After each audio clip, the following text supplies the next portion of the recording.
Jim. Really? Lauren Mary, That's a video quality. Yeah. who I'm trying to get to come to the reading group. Yes, I would be keen. Yeah. Hi, good morning. I see. Very nice. Oh, that. Right. So Why is this of the community? okay then. So Lauren pass the mic. would probably find this Okay, very interesting. sure. Yeah. Yeah, I'm She waiting asked me for her to whether come in. she asked me whether it's very domestic, and I was like, "What's that?" I mean, they're all like They're just like- she's on vacation. No lah, not quite vacation lah, but yeah, vacation lah. It's like That's why I use vacation quote marks. it's like a. You read it. You find it interesting. These are Yeah, business yes, class. Yes, like Lauren did her master's. These on are all the gender. business Oh. class. And what? Undergrad in social science, master's in gender studies. Very interesting. Yeah, you'll find it's interesting because there's Yeah, a yeah. gender aspect, there's Yeah. the colonialism aspect, Yeah, yeah. there's the. Yes. But in all of the reviews that I read on Goodreads, nobody was mentioning the like sexuality aspect of it. I wonder whether they just like went over. Because but I was texting her. I was like, I thought it was going to be subtext. It's just Yeah. text. It's just that. Yeah, she's like, please come back with me to Japan. You know straight. And this is like in the 30s. It's supposedly in Yeah. the 30s. Like because like she meets like the love of life like early, but then when she meets her for real, she's like, oh my god, her cheeks. Like very first thing she says. I will finish it and I'll pass it on I to you. can't stand lesbians. And now if you don't show up, I have full reason to go like get Minhan to send the hounds after you. It'll be great. It'll be great.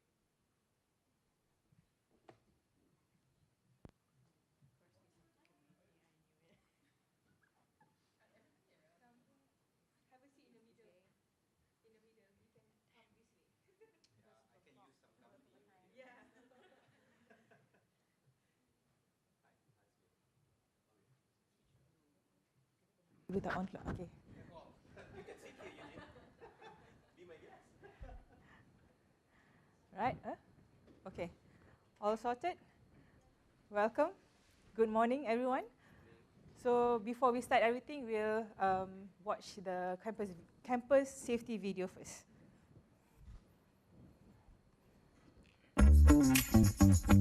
Welcome to the Asia School of Business campus.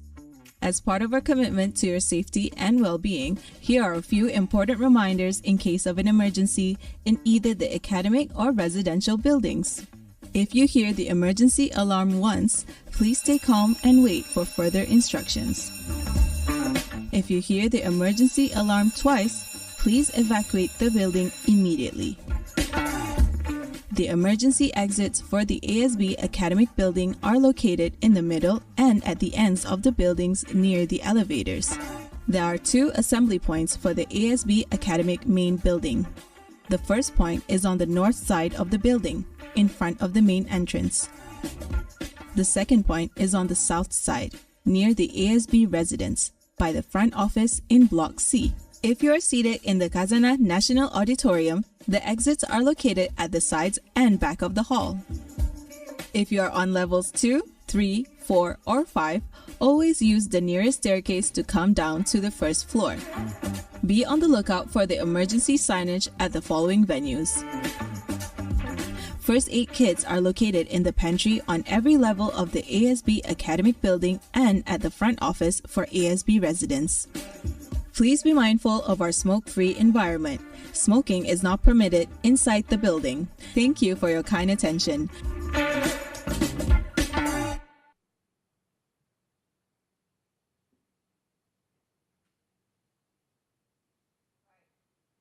Welcome, everyone. Welcome to Asia School of Business. My name is Nisa from the admissions office here in Asia School of Business. I do have a few of my colleagues here. This is Ramli from the admissions team. We have Jaime from the admissions team as well. We have Eugene from admissions team / alumni. Both are alumni too. And outside, you have met a few of my colleagues as well. Josan. We have Rafhana, and we have also a colleague from marketing, Anson, also soon to be MBA alumni. And we have Professor Wong Yiren, and we have Professor Melati, which is the speaker for today. Now, first of all, thank you very much for being here early, bright and early and on time. I know there are probably a lot of other options for you to do on a Saturday morning, and you choose to be here with us. Thank you so much. That means a lot. Now, before I pass the floor to Professor Wang Yiren, a little bit of housekeeping note. Hang on. Your phone must be on silent, please. And second one, if you wish to speak, there's a microphone here. You just have to push up the button and it's green and you can speak. This is for everybody in the room to be able to hear you, and also those who are joining online. We do have people joining us online, and those who are joining online, please don't feel left out. You can always chat with us on the chat room, and we'll try to make sure that it's being passed on to the room. The third one, if you are taking videos, photos, please do tag us on our social media.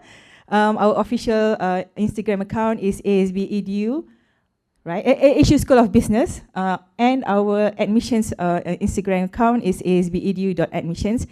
And fun fact, we do have a TikTok account as well, and it has not so much followers, so please do follow us so that we can build up credential of our TikTok account. Now, with that, I would like to invite Professor Wang Yiren, our Associate Dean of Student Journey, Associate Professor of Organizational Behavior, and also the Faculty Head of Mindset Lab. Over to you. Thank you, Nisa.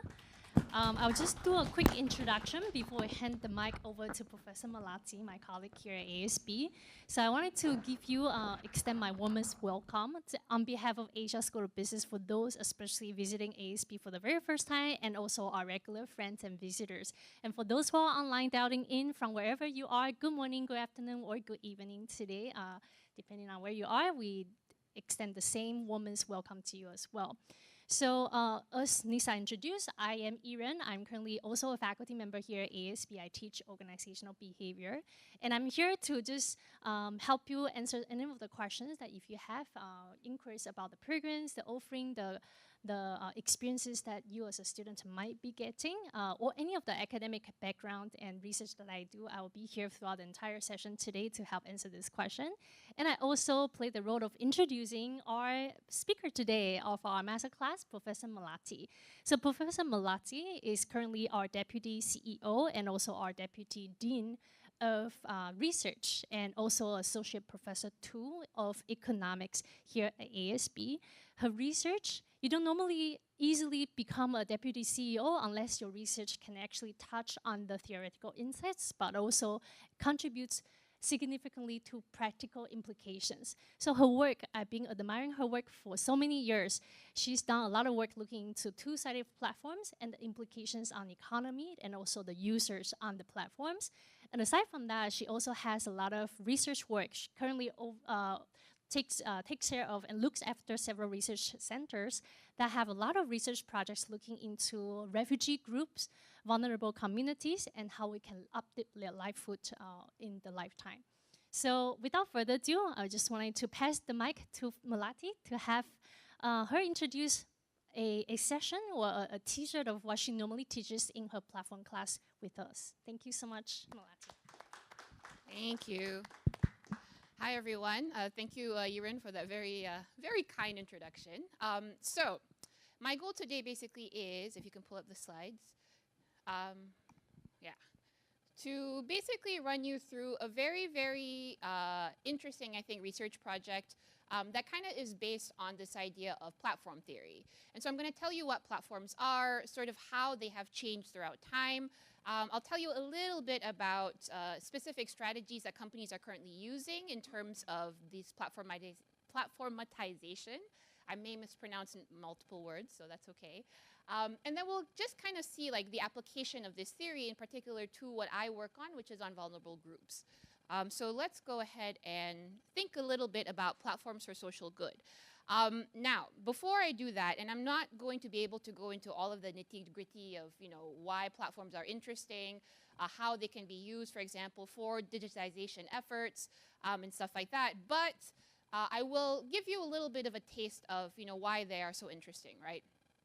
Now, a little bit about me, just very briefly. So I had sort of a, and I feel like 2 weeks ago I spoke about this as well, a bit of a homecoming moment to ASB.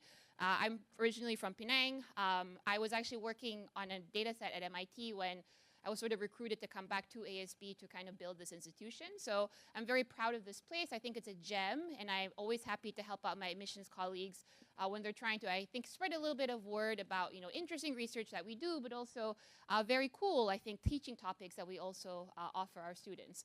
And so this is a picture of me not knowing basically what was going to happen when I came back and joined this wonderful adventure of a roller coaster. But yeah, so I'm actually originally a industrial organization economist. So I study basically how companies build businesses.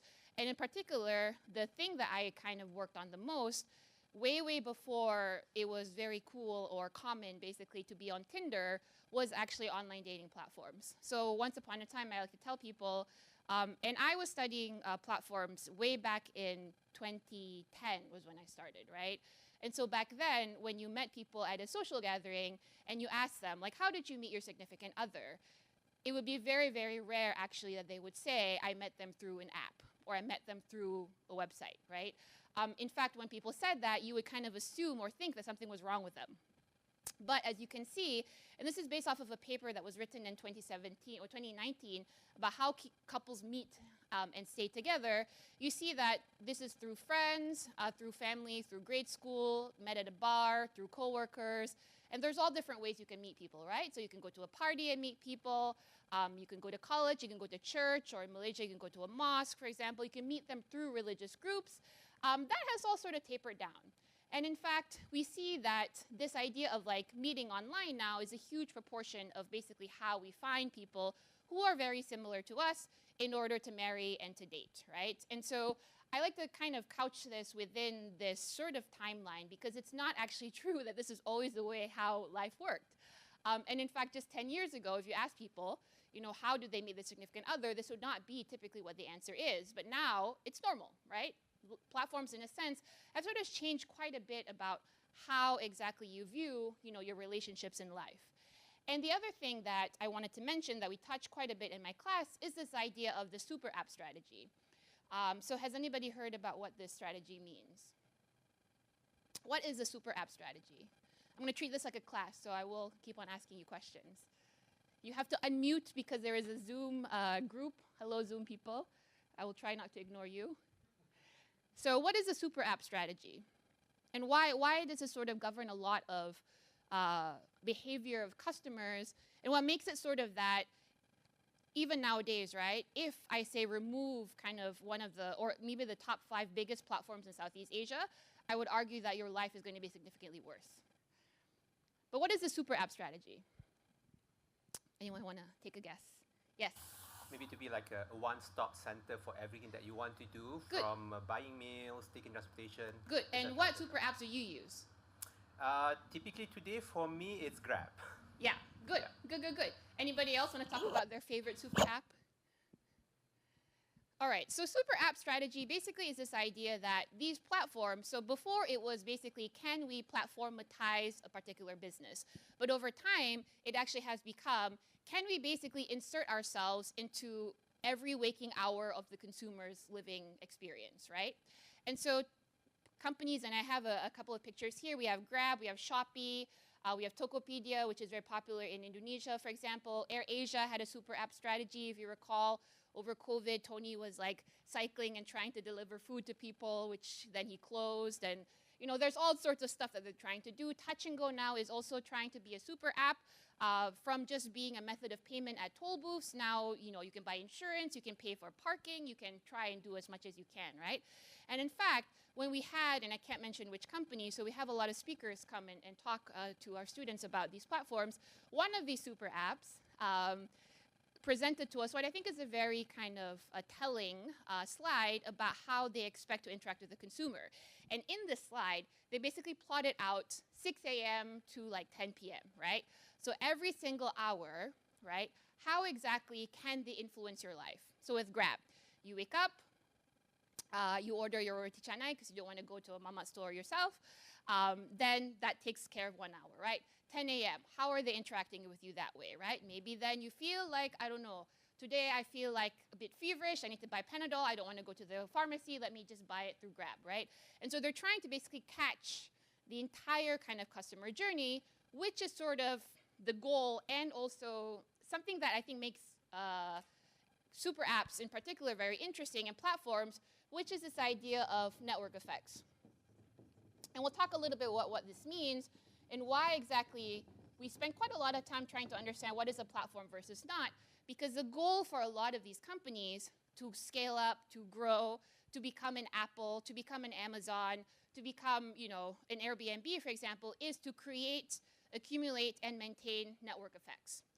And so super app strategies, in particular in Southeast Asia, if you compare across the world, is actually kind of a very big strategy that's happening right now. And the idea with super apps is that you cannot build a super app without actually accumulating enough network effects, right? Accumulating enough people in order to basically monetize different aspects on the environment or ecosystem that you have built. And the other thing about that I wanted to mention is this is a study that was done last year. That was the Meta. Meta has these business forums basically every year where they bring people who think about platforms together. And this is a study that they released in consultation with, I think, one of the consulting companies that talked basically about AI-enabled digital platforms, right? And it turns out that, as you all probably know, AI will change things tremendously. It will displace quite a bit of actually labor on these platforms. But the idea, and I don't know, there's optimism surrounding this, is that services should become better while on platforms now, right? So one thing for the longest time that, for example, why would you buy stuff on Shopee versus going out and searching in person at a mall? Well, the idea was this idea of filtering, right? So it's easier, your search costs actually less on the digital platform because you can filter, they have machine learning. Does everybody remember, like way back when we're not using AI, but we were using ML for Netflix, it would ask you, like, did you like this show? Do you remember? And then there was like a thumbs up, thumbs down, and then you basically had to vote, right? And I remember my husband and I would always argue about this because I'd be like, stop, we need to press the up. And he was like, why? And I was like, because then we get better recommendations. Which you do, right? But the idea now is that they don't need the users to actually click this because they can just view basically what you've done, and then the AI will recommend things based on basically your type of demographic, your personal watching habits, how long you lingered over a particular thing, et cetera, et cetera. And so AI and the usage of AI will change things tremendously, and I just wanted to point out like the sheer scale basically of all of this, right? In terms of promoting value in Southeast Asia in terms of AI capabilities is going to be huge. And in fact, if you see the gains across all of these countries, we also see that, it's not that, for example, Vietnam, which I would consider in the, comparatively to Taiwan, say, in Thailand, is a little bit less kind of digitally penetrated. Even in countries like Vietnam, we will see quite a bit of, value created basically from AI-enabled platforms. And so there's a lot of very, very interesting stuff. And in fact, I would argue this is also going to increase what we call network effects, which I won't tell you what it is yet. We'll have to wait for a couple of slides. Now we can start getting into this idea of, okay, so platforms seem to be interesting. They seem to be permeating different parts of our life. What actually are we defining as what a platform is? And this is just to give you a little bit of theory, because it's not always true that people say platform is actually a platform. And the reason why it's not actually true is that words have meaning, and so network effects are really particular things that only affect specific companies and not all. And we'll go through kind of a series of what happens, what is and what is not a platform. So we are going to say basically that a platform is an intermediary. So it's a company. And it's going to intermediate or facilitate interaction between users who are either explicitly affiliated with that intermediary. So for some reason, they have like a membership, or they have to join that platform itself, or there is an underlying tech that people are innovating on, right? So one example of the first type of platform is, let's say, Airbnb, right? So Airbnb connects two sides, typically, mainly, not all of the time, but typically two main sides. There's the people who basically are renting out space, and then there are the people who are renting space, right? And so those are the two main sides. So that's one example of being affiliated with the intermediary, right? You have an account, you have to log in, and that's basically how the affiliation works. The second part is innovation on the platform. So the type of platforms that are of the second flavor are things like iOS, right? So think about Apple iOS. It is sort of an underlying tech. Apple Store, if you can, basically brings together software developers or software companies and people like you and I who are trying to download apps in order to maximize our usage of smartphones, right? Because why have a smartphone when you don't, the whole point of having smartphones is so that you can download these 10,000 apps, right? Last night, I was eating a Secret Recipe, and the lady was like, do you have the Secret Recipe app? And I'm like, you guys have an app? And she was like, yes. And so I had to download yet another 10,000th app in order to access, the membership benefits to this whatever, right? And so we'll talk later about like this app, and if you have an app, does that mean you're a platform? There's some debate there, right? So we'll talk about that later, but the idea is, there's quite a lot of companies trying to, in a way, digitize, but also trying to be a platform. And so the second type is, again, think about iOS, right? You have an underlying tech. Another example is, has anybody heard of Future Lab? I like to talk about homegrown platforms.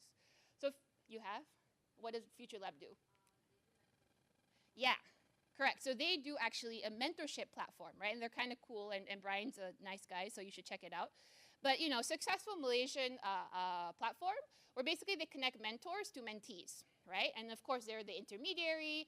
They also screen through mentors, so they don't just put like any like Tom, Dick, and Harry on there. There's a little bit of screening. But the idea with Future Lab is it's very clever because it is also a platform on the first side. So there is kind of a membership aspect, but they also sell their tech, right? Because they have an underlying tech that matches people. Because in platforms, another thing that that happens quite a bit is this idea of matching, right? So in my class, we talk quite a lot about matching theory.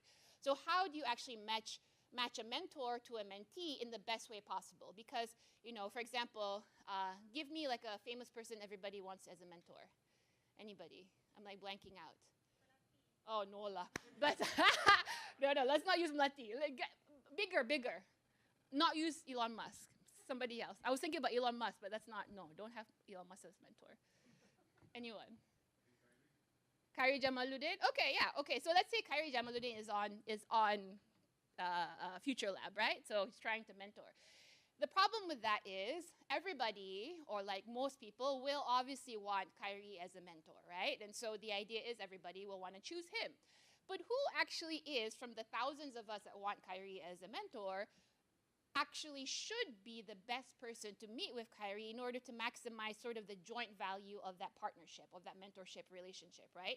It turns out this is not an easy question to answer because I need to know quite a bit about the mentee. I need to know whether Khairi will find it, possible to mentor this mentee. I need to know about this thing called chemistry, which is, do you actually get along with this person who's supposed to mentor you, right? Can the mentor actually quote unquote solve your problem in the X number of interactions you're supposed to have, et cetera, et cetera. So it's not an easy thing, right? Matching theory is not simple. And so the idea there is that tech, that ability to match a mentor to a mentee is also something that Future Lab has, and it makes quite a lot of money selling the underlying tech, to people, right? And I don't know what the secret sauce is. Of course, he would never tell me, but that's an example of a platform that sells the technology and then lets companies basically innovate on it. And so the thing that I wanted to mention also is that platform businesses, in order to create network effects, which I will define just after this, but the idea is it cannot just be that I'm selling a chair, right?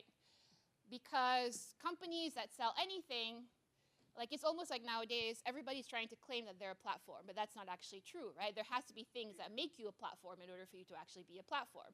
And in particular, what we're kind of saying here is that there needs to be a salient relationship.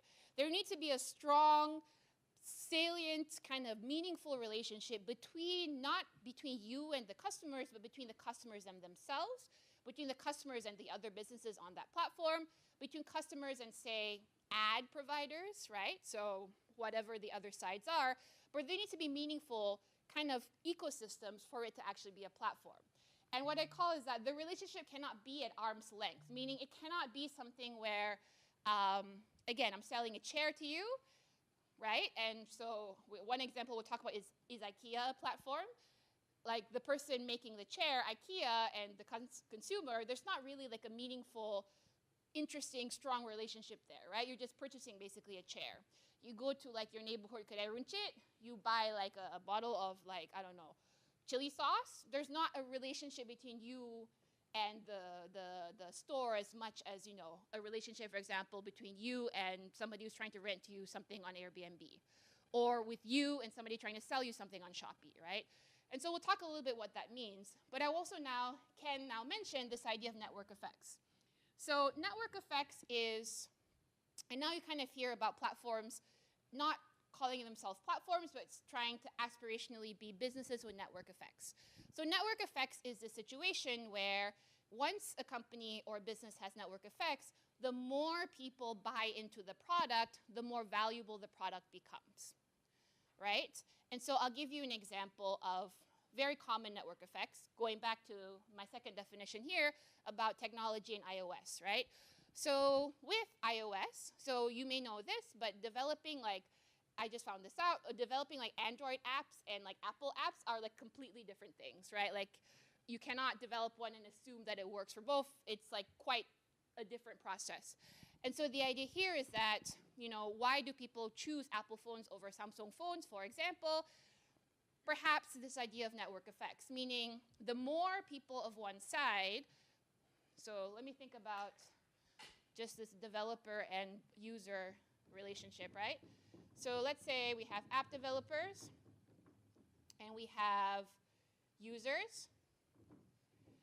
Positive network effects are such that basically when there are more app developers, we have this idea that users are going to be more attracted to use whatever, let's say we're talking about Apple, are going to be more incentivized to be using Apple apps rather than, say, Android apps. And the more users we have, the more app developers will want to basically produce and develop more apps for that particular store. And that's kind of a nice loop because it kind of works, you know, it increases. Once you're in a situation where you have network effects, you have this kind of like increasing, like nice, like upward loop where effectively you can create more and more people or increase stickiness onto your platform. So another example with this is, actually, why don't you guys give me another example of network effects? So where are situations or products or companies where it seems like they're in this very nice loop, right? Meaning you can build the ecosystem because it's more valuable if more people join, and the more people join, it will attract other people to join, and then you're kind of nice in this nice like upward spiral, I guess. Give me some examples of network effects that are not apps, app developers. If nobody wants to talk, I will call my former students here, so. Bullet Malati. Okay, go.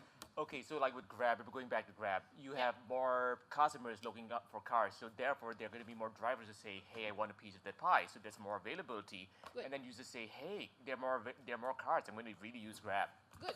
And so that is also kind of helps with the pricing, right? So another thing that we will not talk today, but something that is quite interesting, is this idea of monetization. So how do you move from, let's say, how do you move from network effects to actually eventually making money from this platform, right? How do you actually monetize network effects? That's a whole separate thing. But the idea is before you even monetize, right? And once upon a time, like again, we forget how it used to be.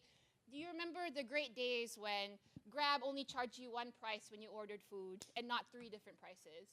You realize that now they partition it by, you know, time and stuff like that. And then now there's like the VIP thing and blah, blah, blah, blah, blah. So once upon a time, before we were all addicted to Grab, they only charge you one price. It was a pretty cheap price, and now that's not the case anymore, right? Because again, they have significant network effects. And the idea with network effects is that super app strategies, or this idea of being the winner who takes all, typically tend to kind of go hand in hand with network effects. You cannot have a super app strategy, for example, if you do not have enough network effects and vice versa.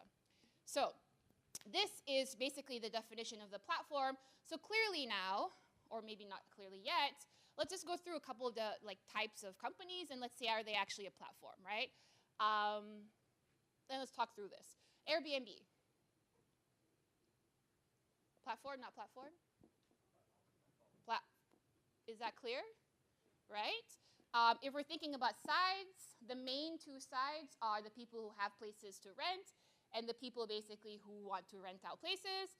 Very clear. There's network effects where if Airbnb only had one person who's renting in every country, obviously people won't sign up for Airbnb, right?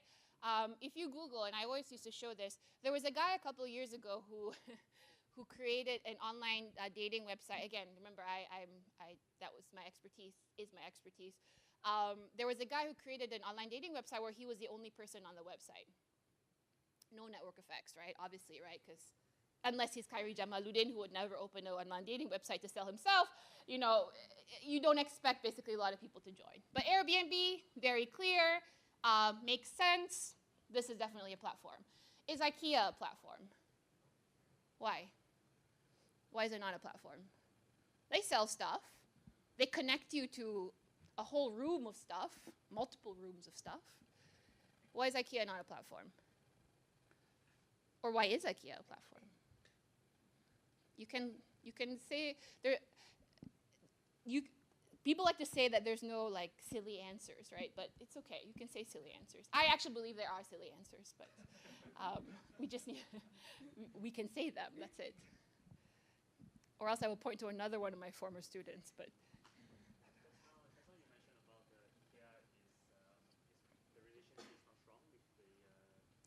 yeah. Yeah, you're like a retailer, right? Like you're not quite a platform. You're basically just selling a product. And sure, you know, people may enjoy IKEA, and there is a difference, for example, between network effects and like fads or like trends. So this, I would say, is not the same, right? So give me like a trend that seems like the more people get into it, you know, it seems like the value of this product is higher. What is a current trend? Sorry, I'm not a very trendy person, so I don't know what the trends are. What are trends now, Lauren? You're not into trends as well. Okay. Who is into? What is a trendy thing? Jaime. High rocks. Right, high rocks. Okay. So I would argue that in the sort of like the short run, you can kind of see that high rocks is the thing where more people use it, and it seems like there are network effects right now, right? Like everybody and their like brother and boyfriend are doing it, therefore I also need to do it, right? Which you all know because I'm trying to start an ASB High Rocks team, but that's a separate issue.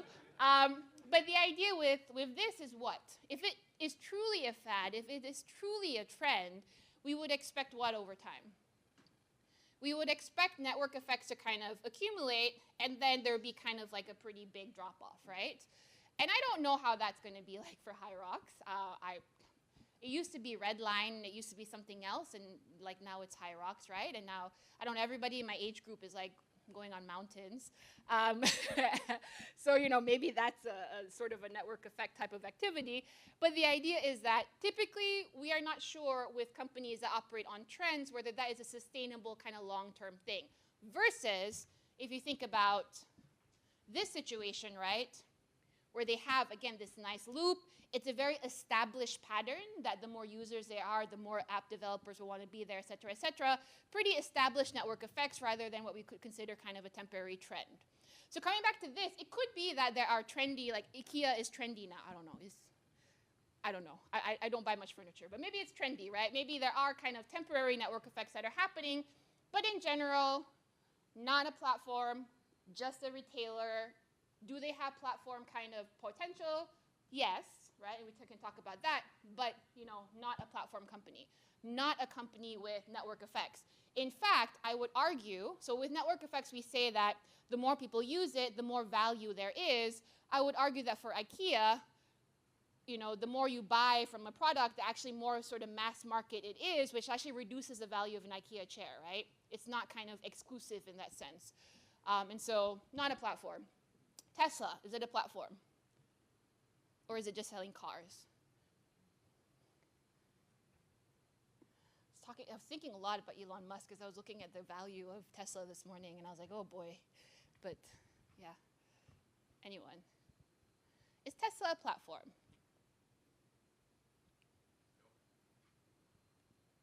Why not? But Tesla also makes chargers.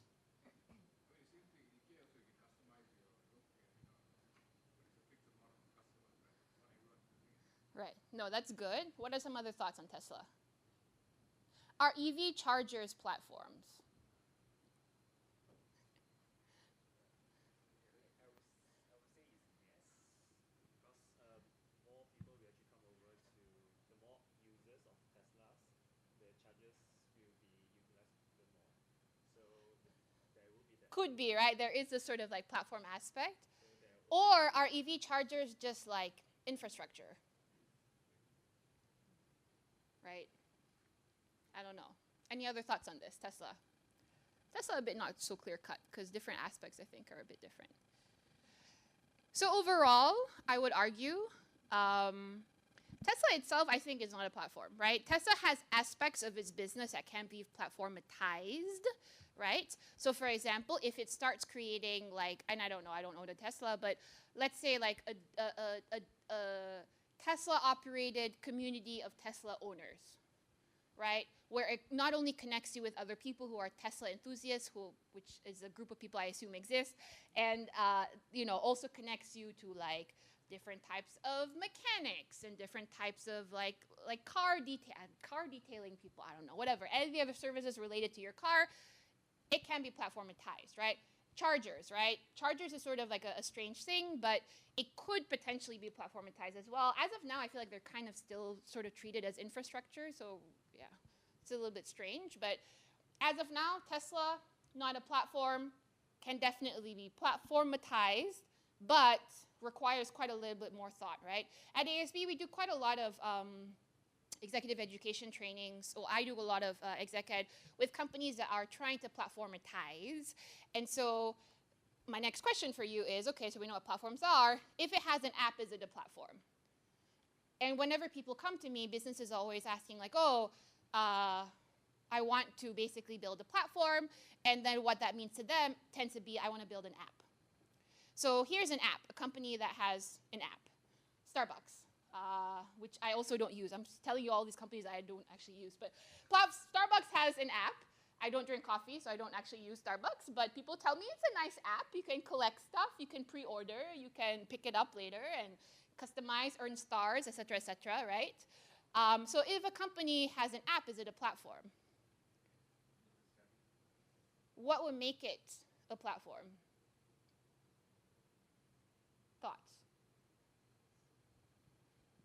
So Starbucks, I think we can all agree, core business, selling coffee, right? So in a sense, core business, just a retailer, right? But I'm telling you that we have taught like dozens of companies in Asia who basically come to you as a retailer and say, if I build an app, I will become a platform. So why else is it not a platform? Before I give you the answer. I have to tell you a little bit of platform theory before I can go into the vulnerable people stuff, because you need to understand why these are so interesting before we do that. How can Starbucks platformatize? We have had companies that have very traditional services come to us, so like financial FIs, right? Financial institutions, and they also are saying like, hey, we have to close like 10,000 branches in Asia, how can we platformatize in order to kind of create and keep our network effects? Can we just build an app? Which is a solution everybody seems to have, is that just build an app, you'll become a platform, and all this like really nice stuff with network effects will happen, and everybody will be happy, shareholders are happy, et cetera, et cetera. So why would this or not work? Any thoughts? Very quiet, you all. Yes. Wearing an ASB shirt, so yes, go on. Yeah, okay. So I think it's only a relationship between their customers and Starbucks. If there was more to add, or if there's more, more diversity beyond Starbucks, then possibly more users would want to use the app. And then that would have that reinforcing loop. But in this case, it's not, according to your definition of the network effects, I don't think it's there, because there's not more to offer besides the relationship between Starbucks and the user. Good, very good. So I'm going to try and summarize it as this, right? So exactly that. So with Starbucks, you kind of think right now, this idea is that there's this sort of like customer-Starbucks relationship, right? Meaning you buy through Starbucks, and what Starbucks is really doing currently, as of now, with the particular app, is digitalizing that relationship as a retailer, as a seller of coffee. So instead of buying it physically and paying in person, you do so on the app. It reduces your search costs because you are actually just can filter stuff on the app. It reduces your time on waiting. It reduces customer costs, but it doesn't quite, like platformatize the ecosystem. In order to sort of create another type of relationship, another type of ecosystem, you would need significantly much more, right? Digitization is not equal to platformatization, right? One is quite simple, just build an app. AI can build you an app nowadays. The other requires you to actually build the ecosystem. So if, for example, it was customer to customer, so kind of creating a situation where consumers of Starbucks are also talking to each other, and not only that, it also creates perhaps different sides. So when we talk about platforms, we also talk quite a bit about sides. So how do we monetize each or different sides? We have, for example, Google web search. The sides are users. The sides are websites who pay a lot of money depending on how they want to be ranked. What other sides are on Google search? They're so good with this that you don't even realize, I guess. So there's the websites. When you do a Google search, right, go to Chrome or go to Safari and go to google.com and search, like, I don't know, best mitari in Shah Alam. Shah Alam has too many mitari, by the way, but that's another question. So, best mitari Shah Alam. What are the sides there? That's an ecosystem, right? That's a built, designed ecosystem. It has you searching. It has websites. What else does it have? Yes, Google makes its money not from you, a little bit from the websites, but mostly from the ads, right? And so that is another side, basically creating another piece of this ecosystem in order to basically strengthen Google's intermediation powers. The idea is that the better you intermediate, the higher prices you can charge. The better you intermediate, the quicker you get to these network effects, right? One thing that happens quite a bit for a lot of companies is in order to create network effects, to get more people on, you tend to offer discounts, right? And we know quite a lot of companies that have done that. But what is an issue, especially in Malaysia, with offering consumers too much discounts? You will never want to pay, right? And so I always tell my students, like, one big issue in kind of building up your network effects, building up your thickness, is the problem where sometimes when consumers are used to thinking of you as a discount-giving company, right, when you're used to paying very little for Grab, you will lose quite a lot of people when you start monetizing and charging people money to actually kind of participate. So just because basically you have digital technology does not actually make a company a platform. And so some questions here, if Starbucks removed its app tomorrow, would its core business model change? No, right? You would still go into Starbucks and then buy your coffee, and that's it, right? So it would not change. If Airbnb removed its sides, removed hosts and guests, would it still have a business? No. And in fact, Airbnb is very worried about this because there's also this idea, we can't get into it, of homing, right? So who here is on social media? I mean, everybody's on social media. You know how influencers, and I'm on the economics committee of MyCC, right? So we're supposed to regulate people and tell them not to, behave well and stuff like that. But one interesting tidbit I can share is that influencers are a very difficult but important side to regulate. Why? Maybe Braun will be here later. People can ask Braun, but why? Have you realized that all influencers will be on all social media platforms? That there is no, basically, exclusivity clause to using social media platforms, right? So like Khairul Aming is not only on Instagram, he's on all meta platforms, plus TikTok, plus God knows what else, right? There's no exclusivity kind of clause where it's like, oh, Khairul Aming, if you're on TikTok, you can only be on TikTok. Companies have not started doing that yet, right? Why? Thoughts?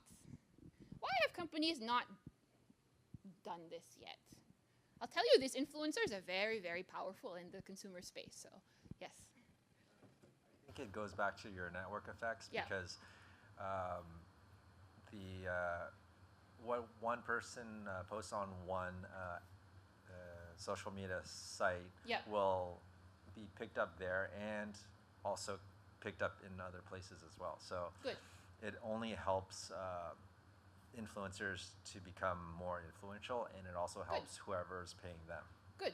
And so it turns out that the bargaining power, if we think about sides, right, on TikTok, so let's think about TikTok as a platform, very obviously a platform. There's people like you and I. There is what? What are the sides on TikTok? There is the content creators, right? And the normal, I tend to separate the normal content creators from the influencers because of their power. So like me making a video of my kid like playing at the beach, I am also a content creator, right? I'm not Cairo Aming though, but you know, it's different leagues. So there are people like me, mothers posting about their kids. There are influencers. What else is on TikTok now? TikTok is a fascinating company. What are the other sides on TikTok? Are you all a bit too old? Are you too old to use TikTok? Because I know the Gen Zs, Lauren is one of my RAs, and you're on TikTok, right? No. Oh, you're not? Oh, never mind.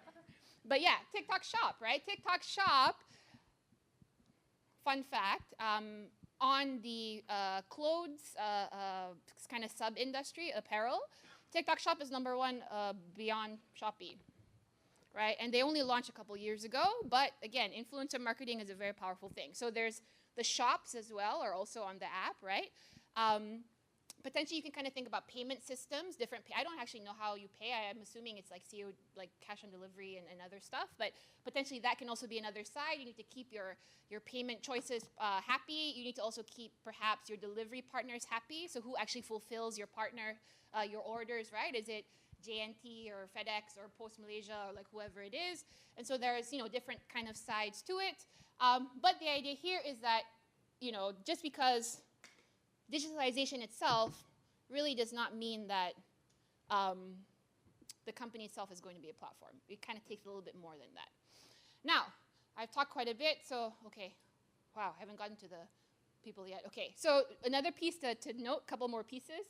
Well, I told the team I only have an hour, but I said I was like 30 minutes, I can count team, but no. So there's a little bit of difference, again, between marketplaces and platforms. I also teach a class which is on building marketplaces, which is a separate thing. But the idea here is that platforms tend to be marketplaces plus intermediation, right? And I'll give you an example that I showed here with like, I found this ad. I'm happily married, but I think because I subscribe to all these online dating stuff, like I always get these ads.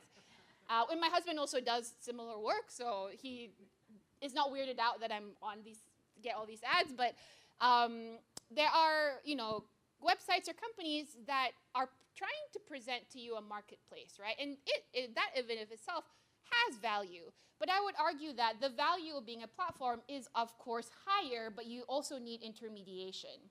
So I will show you an Instagram ad that I got in April. This is called Malay Singles Mingle. So it is basically, yeah, I see. Would you like to be part of Malay Singles Mingle? And so this company is called Take the Leap. It's an Instagram-based company, or at least I follow them on Instagram now. And basically, they try to connect Malays to each other, right? Effectively, they're sort of like a speed dating company. And if you look into a little bit more, I took out that slide, a little bit more into the details. So they do a little bit of filtering. They say you need to self-filter, but they don't, like, I mean, you know, I think the idea is like, you're not gonna meet. My dissertation actually was on the topic of studs and duds. So some of us are studs. People want to date us, people want to marry us, and some of us are duds. You know, we're like what economists would call low quality, low types, right? We have low types and we have high types. So we have studs and we have duds.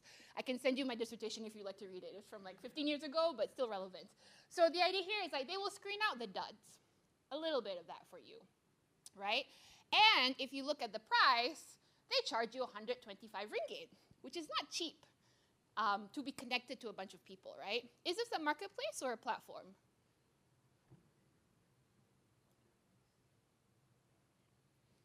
What if I told you, I won't tell you yet. Give me more thoughts on this. They also provide activities. So they have icebreakers. So if you're shy, you'll start talking more. They have cupids. So all these like weird staff members whose tasks are to try and connect people. Like, you look like you're lonely, Lauren. Go talk to Nisa. That kind of thing. So they have some facilitation, right? Marketplace or platform?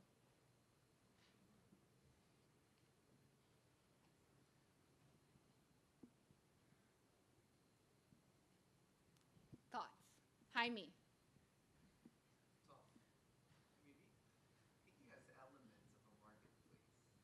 Yes. Sorry, thank you. I forgot that I haven't been in class for such a long time.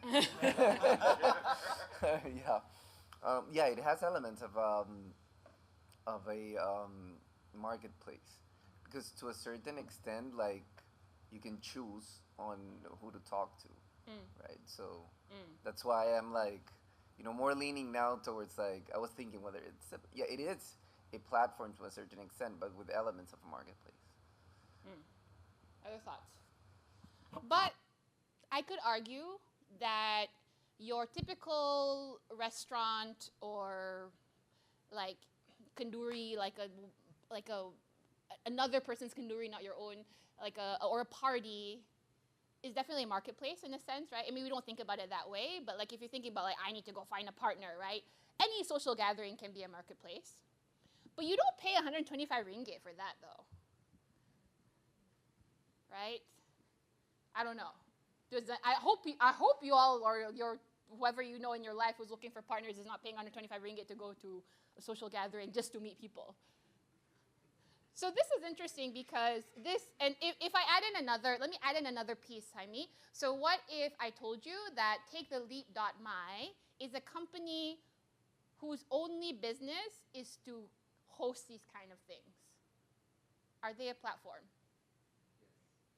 To host. They only host, and I mean, they don't only have Malay singles mingles. They're quite good, like they have Chinese single mingles. It's like a whole thing. All right. Oh, is anybody on Zoom want to say something about Malay singles mingles? There's someone who wants to who raised his hand. Okay, they can talk. Sorry, I can't see you, but no. Anyway, let me know when you're ready to talk, and then we will, because I need to get to my social good part. So far, I just told you about online dating, so. Okay. Maybe call them. Sorry, I can't see.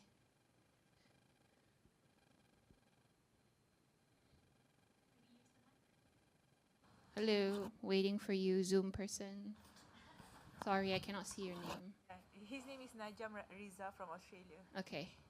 Please tell me about Australian Malay singles mingles. I'm sure it exists because, or I can give you a bit more time later. How about that? Okay, because I want to get to the social good part. All right, so basically this, if you just look at it, seems like it's just a marketplace with a small entry fee, but if I tell you a little bit more about the company, which is that all they do is design marketplaces like this and charge different prices depending on who it is, et cetera, you can kind of see that they're obviously a platform company, right? And the idea here is, again, think about what I said with marketplaces. People generally don't pay very much money to join them, right? Platforms typically have a bit more of an entry fee. The idea is value creation is higher, the quality of the match is higher, the opportunity for monetization higher, but also can be more difficult depending on what it is.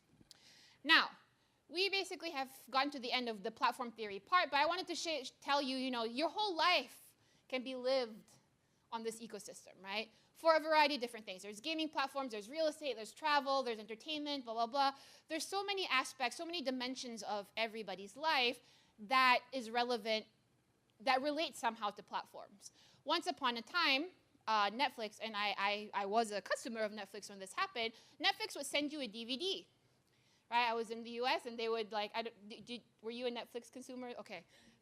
No, okay. So once upon a time when I was in college, when I was like 20 years old, when you had a Netflix, which was expensive because nobody paid for anything, they would send you a DVD and then you would watch the DVD and then you would put it back in the mail and then 2 weeks later it would come back to you And it was this like crazy system that was based on DVDs, right?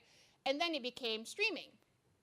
And then the question was, would people pay for multiple streaming services?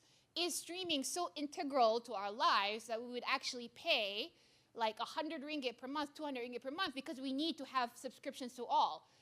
That was an open question only a couple years ago. What was the answer? What is the answer now? How many of you have more than one streaming services? Yeah, don't lie, because like most people have more than one. In fact, the average in Malaysia is like 2.7 or something like that, right? So yes, in fact, we love streaming so much. We all got rid of our Astro. We now have HBO Go and Netflix and blah, blah, blah, right? And so it's such a big part of your life that it's difficult to imagine basically living without it. Now the question then is, and I'm going to skip this now, so how does this apply to the communities that I do quite a lot of work with, which is refugees, right? And in particular, how does it apply to what we call vulnerable consumers in the marketplace? And I need to basically define to you a little bit on what do I mean by vulnerable, right? What do I mean by hidden? What do I mean by basically a community that perhaps is a bit more, needs a bit more help, right? So what I am going to kind of define vulnerability is basically a group where their risk exposure, however you want to define what risk is, typically is a bit higher than the rest of the population. So for the community that I'm going to talk about today, which is refugees, but this applies to all. This applies to urban Malaysian, urban poor. This applies to indigenous groups. People who live in Sabah Sarawak can be vulnerable in different aspects depending on what it is. But what we're going to talk about today is, because that's what I study, is going to be refugees. And for refugees, the risk of, for example, getting caught is higher than my risk of getting put in jail.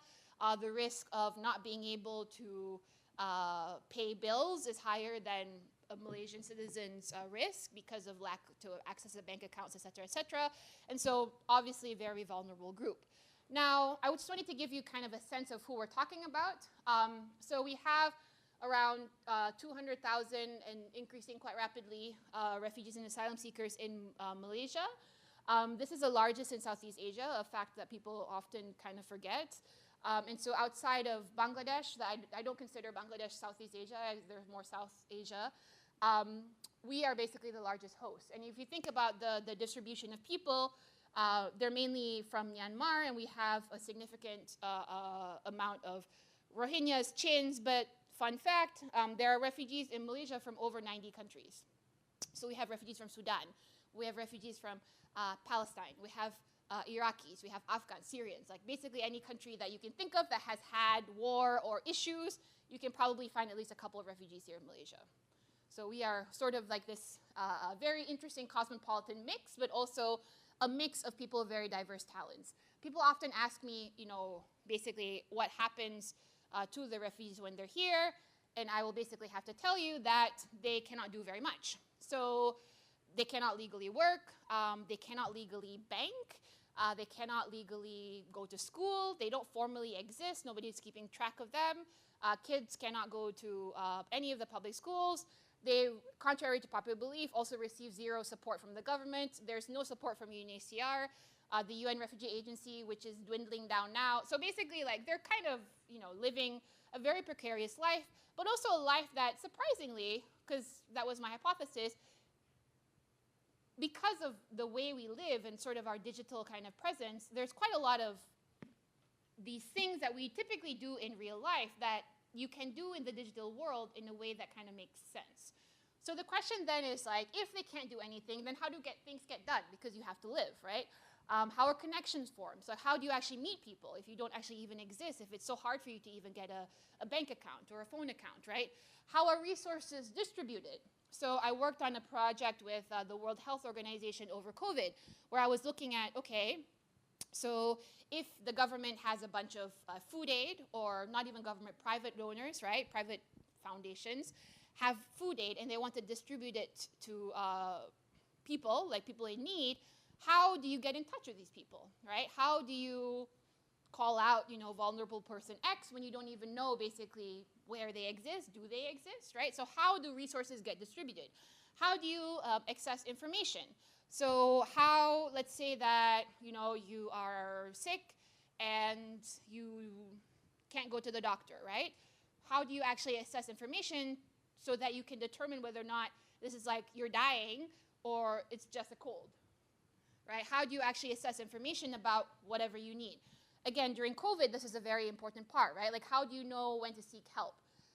Is it when I first get a fever? Is it when I start not being able to breathe? Like, what exactly is sort of the chain here?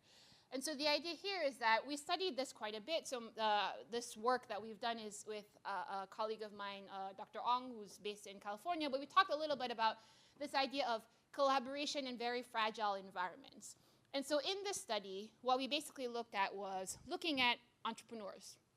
So if you can't work in countries like Malaysia, the next best thing is you go and sell something lah, see whether people will buy it, right?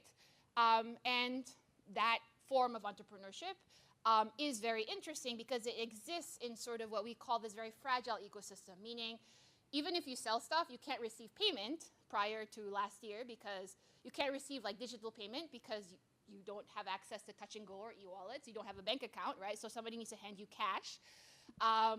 You could potentially get caught by the police because technically you shouldn't be doing this. Malaysian customers may report you, right, which is another issue. So it's a very kind of like fragile sort of ecosystem. But one thing that we realized quite a bit was that it seems like a lot of issues that come up in real life, can they actually be addressed by platforms, right? Can platforms actually fulfill the needs of refugees where their sort of legal environment is very restrictive and one that actually makes it quite difficult for them to survive? And so we thought about this and we're like, okay, so let's think about this a little bit more deeper. And so we looked at this different types of you know, what does it mean to actually exist in a country and be able to access services? So we found this very popular kind of integration model, meaning how do refugees integrate? There's a lot of this work done in the European case. So you know, for decades now, multiple decades, people have been integrating into, for example, Germany, into Denmark, right, being displaced from various parts of the world. And this framework kind of tells you a little bit about what does it mean to actually integrate, right? So let's use this as sort of the gold standard. It means that you should have access to employment, you should have access to housing, you should have access to education and health, you should be able to form social bridges, meaning you should be able to have a way to get to know locals. You should be able to have social bonds, so basically people within your community or within refugee communities. You should be able to have social links, so meaning you should be able to find out information. So let's say if KKM, the Malaysian Health Ministry, blasts something about, I don't know, some weird disease, you should be able to access that information, right? If you are quote-unquote integrated. You should be able to learn language. You should be able to know culture. You should also be able to feel safe and stable in the way that, you know, the typical way the word means. And you should also be able to find out or have rights, right? So like, what are your rights? It turns out that even undocumented people in Malaysia, the labor court here is so strong, you still have rights, right? You cannot, if your employer actually is, you know, basically mistreating you, not paying you, there have been documented cases where the IR courts will actually side with the employee because they were not paid, right? And so there's the rights kind of part, which we call as foundational. Now, we wanted to map this basically to platform usage, right?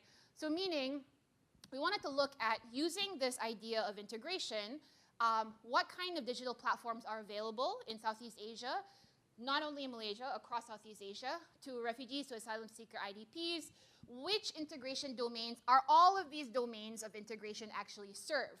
Meaning, can you actually get something from these platforms for all these different types of integration pieces? And to what extent are platforms available that are refugee specific, or are these just general purpose platforms that are being repurposed for refugee services, right? So I'll give you one example, Waze. So I speed a lot, I always tell the story. And so Waze is very useful for me because I can know kind of where, I can like plot out, right, like going to work, like where are the police stops? And then I tend to avoid those police stops because I don't want to get caught. I still do because there are cameras everywhere, but that's okay. So, but the point is that refugees also use Waze, right? But not for the same way that I do. for the same way of looking at where are the roadblocks. Are people saying that like there are more roadblocks on this road versus not? In which case I will not go to this road because I'm more likely to get caught, remember, more vulnerable, more at risk, and so I'm going to use another route instead, right? So that is one way in which existing platforms are being used for specific, maybe refugee-specific types of purposes. And so we wanted to basically map this out. So what we did was, using AI, we combed through app stores, so Google App Store and Google Play. Is it Google Play? Apple App Store? Yeah. So we combed them all for all of the apps that basically exist in Southeast Asia. And we also looked at if they basically mention a specific thing related, an aspect related to refugees, right? So if they mention refugee specific, we put them in. If they related at all to any of these integration measures, or could, we ask the AI to add them in, right? So for example, WhatsApp is clearly not refugee specific, but clearly can be used for integration, right? So for example, social connection, WhatsApp clearly would qualify, so WhatsApp is in the bucket. So we did this basically for all the apps on the two main app platform, and we also looked at the literature, because academics are nosy people and we like to write about stuff. So we basically combed through the whole Google Scholar, going for each category, we went through 5 pages. And so what happened was that we looked for refugee digital platforms just in case there were any case studies. We looked for, instances where, for example, the community in Philippines, refugees in Philippines were using Telegram, means Telegram was in the piece, right? So everything that was even tangentially related was kind of put into this database. And what happened was that we kind of tried to narrow it down because we could not kind of comb through every single app. So with the App Store, we identified 800 apps. And then basically we had we didn't want to go through every single one. We wanted to go through the most popular ones. So we looked at downloads, and then we had an RA review and download and remove scam apps. We had quite a lot of scam apps that were quite terrible. And then we had a refugee researcher also lead us, and basically we found around 111 apps. With the literature, we found around 3,000 or so for the past 10 years, articles, which we then kind of kept on narrowing down until we got about 50 articles, and from those 50 articles, we identified more apps. So then we cross-checked this list of app with this list of app to finally get a final list of apps. So this is just to convince you and my colleagues in the room that I did my work. I did, I promise. And also, I wanted to mention, we'll be making this public, actually. We also created another app, which was an app that provides more detailed information on every single app that we found. And every single academic paper that we found. And so this is something that I think is a very nice, we're calling it digital platform census. Basically, all of the digital platforms that are relevant to refugee-specific needs has been documented and something that we'll be releasing to the public. But the idea here is that we came up with basically a huge Excel sheet that listed and tried to characterize usage and whether or not these integration, right, could actually be achieved. And it turns out, and I wanted to show you that this is very surprising to me, but the punchline here is that all the integration dimensions were both covered, meaning that they existed. There was, in fact, a platform, at least 3 or 4 platforms that fulfilled the particular integration need, and also that even for things like rights and citizenship, right? Like you would think that how would you be able to get rights from a digital platform? It turns out that there's a lot of platforms connecting lawyers with refugees that are used in Asia that people actually use in order to get legal advice, right? And so you can argue that, yeah, you can't get citizenship from it, but on this dimension of rights, you can actually find quite a lot of your rights and get representation for your rights through digital platforms. So I was quite surprised basically by how much was covered. Everything was covered. Every single integration domain was covered and in fact used. So one thing that came up quite a lot was, we talked about social bonds, right? And I always go back to dating. Turns out that many cross-marriages, cross-couples actually were meeting on things like Tinder and Bumble and all of that, right? So it's like a very vibrant kind of community that was happening here. And so because of that, then, the tech bros, like I presented this to somebody from Meta 2 weeks ago, and they asked me, they're like, so do we just need to make more apps then? Like, is that the conclusion? And I'll give you kind of a situation where I don't think that is quite needed, right? In particular, so this is a study that we're running now at the ASEAN Research Center, and this is like a project that I started in 2018. But basically, one thing that as an economist you realize is, your goal, my goal as a labor economist, is to get people jobs, to get people good paying jobs, right? And so a part of getting people jobs is actually figuring out what gets you jobs, right? There can be structural issues, there can be all sorts of stuff. But for them in particular, I realized that you actually need to speak Malay in Malaysia to get jobs.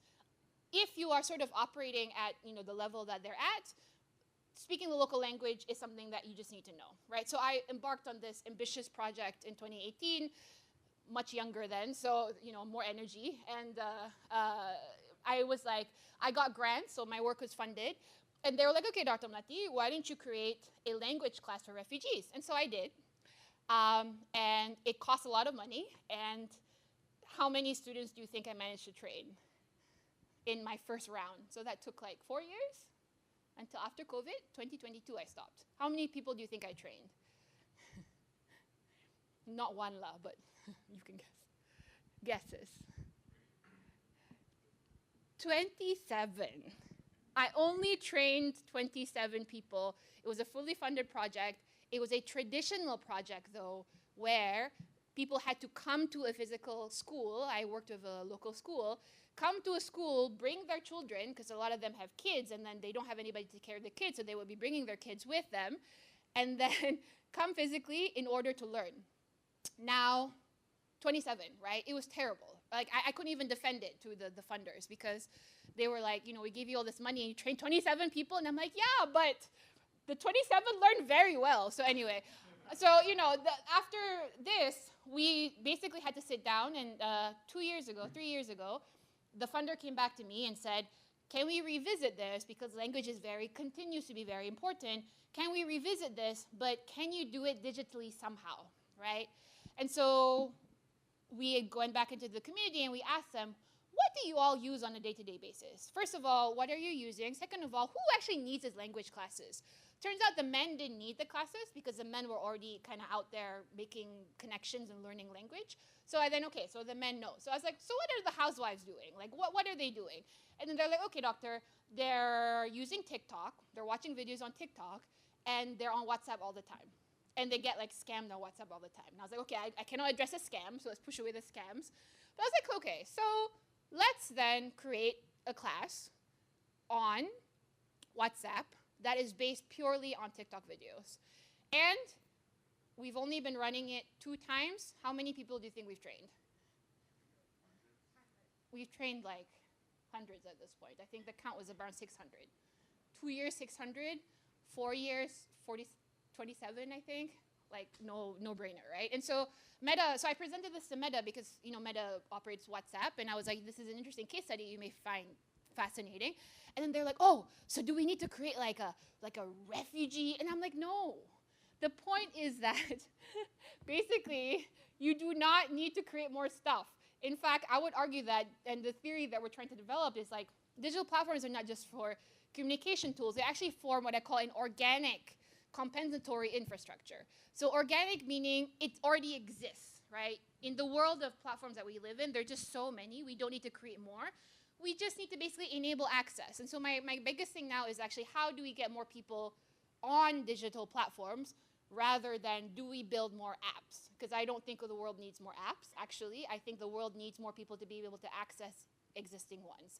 And when I call compensatory infrastructure, I mean that in situations where you can't go to work, your kid can't go to school. I have met a lot of refugees who, for example, have college degrees but cannot get work in Malaysia, right? How do you make money? Well, the nice thing is that the gig economy exists, and you can basically, go to Upwork, and we have, or other websites I've never heard of, but there are, in the database there are, where you can basically say, I have a college degree, verify my college degree, I can do tutoring, whatever it is, and you can actually perform all of this stuff digitally without even having to basically be limited by your legal or physical requirements in whatever country you're staying at.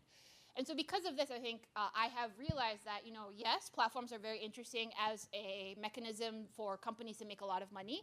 The network effects are the study in which they do this is also very fascinating. But it turns out that we, as in society, has created this wonderful world of so many different services where we are now seeing basically, we can now mine basically this world for all sorts of different purposes, right? And purposes that we maybe would not have thought were purposes to begin with. Like, I don't think, for example, WhatsApp set out being like, we are going to connect a random Afghan lady selling kropo to like the Malaysian masses. But in fact, that is what happened, right? And so I now believe quite a bit in the power of kind of creating networks. And so the next step of my research is actually looking at touch and go. So just to end, I know my colleagues need to end. So touch and go last year allowed refugees to actually have touch and go accounts. They spent a lot of money on this. It was part of their CSR. It turns out that if some of you know, like the KYC, know your customer experience is actually very specific to your ID. So like me with my IC is a very different experience getting onboarded versus somebody with a passport, versus refugees mainly don't have passports. They have their UNHCR card. So they had to build basically like an infrastructure to accommodate that. But the point is that now they can keep up to 5,000, Lauren?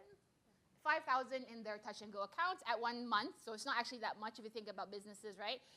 But that opens up, again, a bit more of the world to them. And so my next part of my kind of research agenda is working a little bit closer with touch and go to see how inclusion actually affects, right, things. Because I think even with urban poor, even with indigenous communities, I think there's always a sense in which people always ask, oh, like, are these people expecting funding from the public sector, right? Is the government supposed to be paying for these people?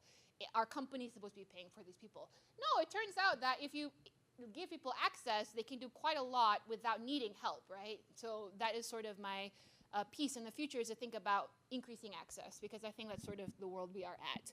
We are no longer at the point where you need to meet somebody physically in order to decide you want to marry them. Remember, you can meet them digitally and meet them like an hour before you get married, which is crazy, but that is sort of, the kind of world that we are in, which I think is kind of cool. But yeah, anyway, that's it from me. Sorry, that was like a really long way to get this, but maybe I take questions. Is that right? So the guy who wanted to unmute himself is ready. Okay. Najam Hi, guy. Riza. Oh, hi. Thank you very much. Can you hear me? Yeah, I can hear you. Yeah, thank you very much. Thanks, Maladi. I think your work on refugee enablement and empowerment is certainly laudable. I just want to maybe just give you a quick rundown of personal experience that I'd had when I'd flown into KL a couple of years ago. Now, when I flew in, I usually, I'm a bit of a cheapskate, and I try to take the bus from Clear to KL Central. So there's a bus that I don't remember. Maybe I don't think I've ever even taken the bus, but yeah. Congratulations on using the bus. If I'm not mistaken, it was like 10 or 20 ringgit to get you from the airport to KL Central. Is it? But okay. Good price? Yeah. No, it's gone up now. Oh, I think okay. I think it is now a bit more. I think it is 20 ringgit, if I'm not mistaken. But it used to be 10. And it was now an hour's drive, so it's as opposed to the Clear Express, which is famous for its 28-minute transfer duration. But I guess the point is this. So I was expecting, naturally, things didn't change. There was no digital transformation. It was freshly off COVID and all that. So I was flying down the huge expectations. All I wanted to do is just get on the bus, get to KL, get my hotel. Yep. So there I was, no digital presence in the Malaysian economy as an international visitor. Yeah. I wanted to use the bus, and guess what? I found out that I was excluded from this service because I didn't have an app. I didn't have an account in the Malaysian bank. Yep. I wasn't facilitated. Yep. What I would expect access in the economy, which back before that was just, I have some currency with me, and that should give me access to the economy. Yep. But now I felt excluded. Yep. And I had some guy, I'm not going to say who, but if you're down there, you probably know who he is. There's a tout that comes up to you, and you pay him cash into his You transfer to him and he basically, pays you. Yeah, yeah. and then he goes and gets you a ticket on his QR code or whatever, Yeah. and it's all little operations goes down there that happens, and Everybody it has to works. make money somehow. Yes. Exactly. So there you go. So the digital transformation, Good. it reminds me of something that's happened in another country. I'm not going to say who, but it reminds me of the way we transitioned to a solar residential system here in Australia, where the change was phased in. It wasn't instantaneous. It wasn't just sort of crack of the whip sort of thing. Yeah. It allowed people to adjust to the change. There was Yeah. no adjustment to the change, in my opinion, from my own personal experience. No, that's So- a very good point, and that's something actually we struggle quite a bit. Now, I struggle quite a bit. So visitors, I mean, the other thing is that the thing about this, it's sort of like China, right? Okay, so before we go into China, so let's focus Malaysia first. So once you are in the ecosystem, you can access a lot, right? Once you can basically like do the QR code wallet thing, then you are basically set. The issue is that before you get in, there's going to be a pretty significant amount of barriers, which I feel like we don't solve for travelers in particular. And we at ASB, we have a lot of international travelers come in, and we often have issues with them not being able to use Grab, right? So then we have to actually arrange for a physical cab to physically to go meet them and stuff like that. And so I agree. I think that the issue is that maybe we are not as, we should be investing more again into getting people onboarded. Honestly, when you had arrived at KLIA, somebody should have onboard, like there should be a platform. There should be a group of people who helped you get onboarded to the local number thing, which then can allow you to put Grab, which then you can put your credit card in. So there's like a couple of steps that needs to happen. But I do believe that we don't do enough of that for international travelers. I agree. And the other kind of point I wanted to make is about, I was in China recently, right? And China is also similar, right? Where it's like you need to onboard yourself onto WeChat Pay and Alipay, and then you are set, right? And then your access to the world kind of opens up. But that piece takes time, right? And so I do believe that as countries kind of build their digital infrastructure, the integration itself perhaps could be a bit better. I think Touch 'n Go is trying to do that quite a bit with the Alipay and other. The other day I paid an Indonesian vendor using Touch 'n Go as well. So I think Touch 'n Go is trying to do more of these cross-border integration stuff, but you're right. I think we could do better with that.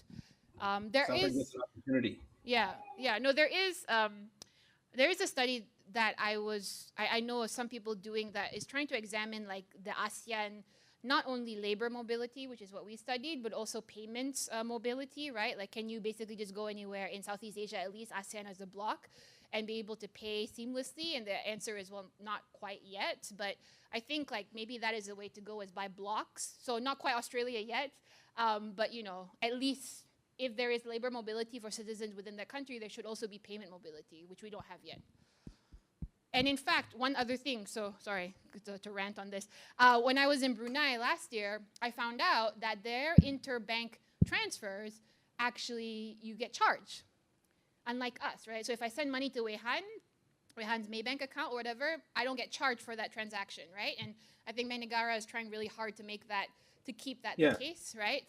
But apparently that's not the case in other countries. So I feel like the cross-country thing is quite interesting, I feel. You're absolutely right. I don't mean to take up too much of your time, but you see, that's the thing. That's the issue that I'm struggling with. I find that I used to travel a lot. I haven't recently, but I'm planning on picking up pace again. But I find out that when I had access to the informal economy, which is basically just cash, I didn't have to educate myself about the various banking laws, transactions, regulations. Now I have to become an expert in this. Maybe I had to plug in some sort of neural link something into my brain and then download all the information and turn into some sort of cyborg to figure out. That may well happen in the future, but at this point, there's a lot of people who are missing out on what they used to have. It's not that we are not accessing the new economy. It's like we're being excluded from the existing economy. Yep. No, you're absolutely right. Not really, Yeah, no, you're right. And I think that is what I am making it my mission to solve, right? Like access, I think, again, once you have access, that will improve quite a lot. And maybe not only for refugees, but also from Australian travelers. So thank you very much. Can I take another question? Yes, okay. Thank you. All right. Thanks, Najam. So, fun fact is probably going to join us next year, January, as our ambassador. Oh, are you? We will He's make gonna sure you're travel. onboarded by then, Yeah. okay?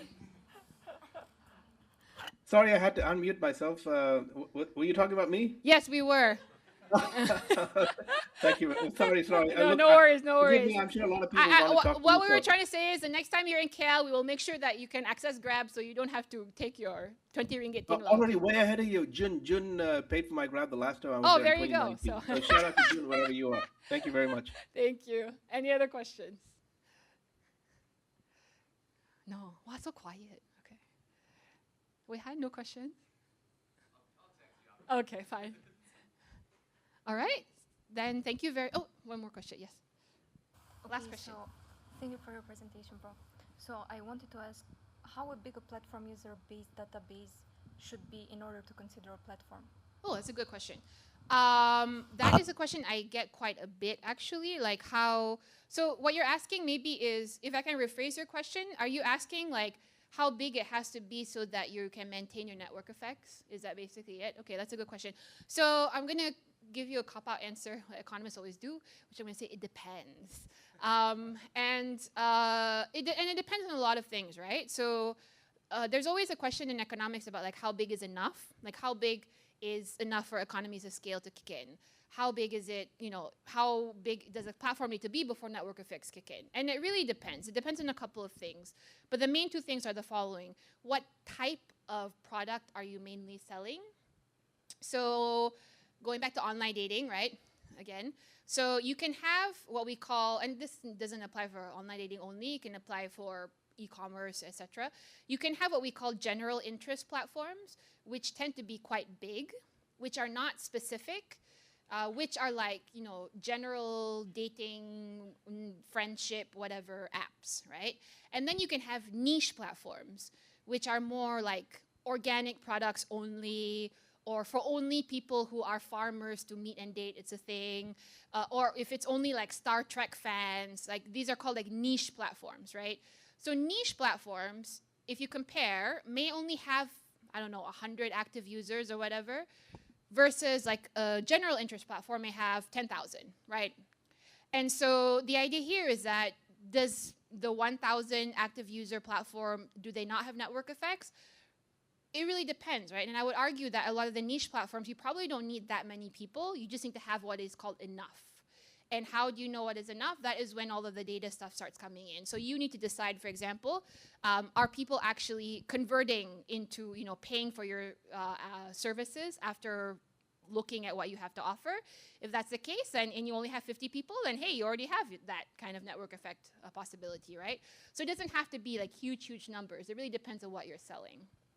I will say that we had an alum a while ago, forget his name, from Chile. Okay, they don't know. Okay, anyway, so he was building a platform for old people services, so elderly services, right? So basically, like, it was supposed to be a one-stop shop in Chile for if you need to buy medical equipment, if you need to contact doctors, if you need to contact like nursing homes and stuff like that, you can basically go onto his platform and do that. And he found that having only 3 or 4 sellers of medical products was sufficient for people to want to buy it.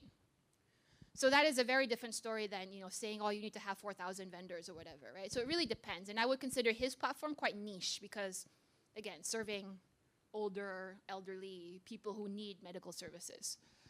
So yeah, that is when you need to kind of, you know, having your data science team or person work a bit harder. Questions? Yes. Yeah. Yeah. Yeah. Yeah. You can scan it in Thailand. Yeah. Yeah. Yeah, it doesn't work all the time. No, so nobody's really looking at this, and I can tell you as somebody who's worked with governments before, I don't think it's going to come from governments. I don't think it will come from ASEAN. I think it will come from companies or consumers basically saying, I want to be able to go to Thailand, to Vietnam, and be able to pay seamlessly, right? Because that is what will push it, not governments getting together. ASEAN gets nothing done. Well, don't record this, but basically, like, I mean, you know, they're not the EU. EU also having trouble getting things done. But I think consumers, and the necessity of doing business will actually eventually push that to be quite seamless. Any other questions? Yes, Rehan.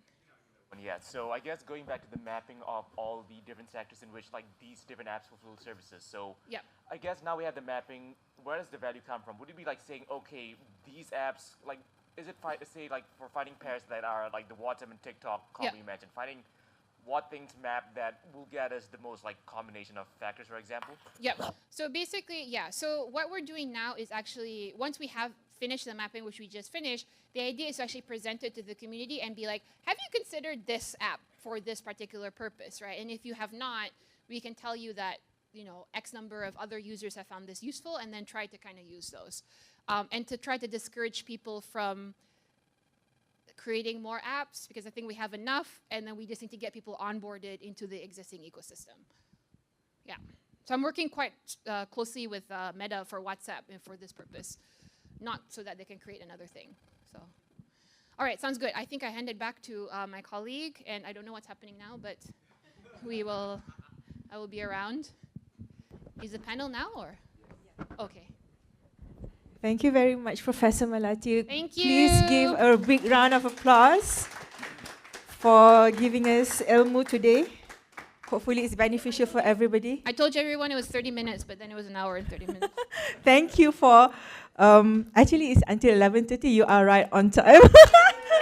Yay! Thank you so much. Now, while we are setting up for the next session, can I have help from Eugene and Jaime to help me with the chairs? And before we call in the panels, I would like to share with you our upcoming masterclass by another superstar that we have in our faculty, Professor Shardul. And this will happen on the 1st of August. You can scan the QR code now to register your seat before you forget to do that. And also, the special feature for the 1st of August, we will have our own Olympian, not professor, Mr. Jeffrey Ong. He is an Olympian. He was our former swimmer, Malaysian former swimmer. We have a special slot delivered by him in conversation with Olympian Jeffrey Ong, OLY. So basically, if you are one of our students, MBA or executive MBA, normally you will have access to him, and he will run like a session, you know, how Olympian have his mindset before each game and competition and whatnot. So basically, this is also one of the support system to prepare your mental in the program, and after you complete the program. Now, let me hand over. Wow, this is how guys arrange the seats. I'm OCD. Sorry. Now, let me pass the floor. All right. Right, let's have a 5 minutes bio break first. Then you can come back. And there's, refreshment still there, but don't take too long so that we can continue on with our time today. And all the panel members are here. Thank you so much. Chill first, 5 minutes. Thank you.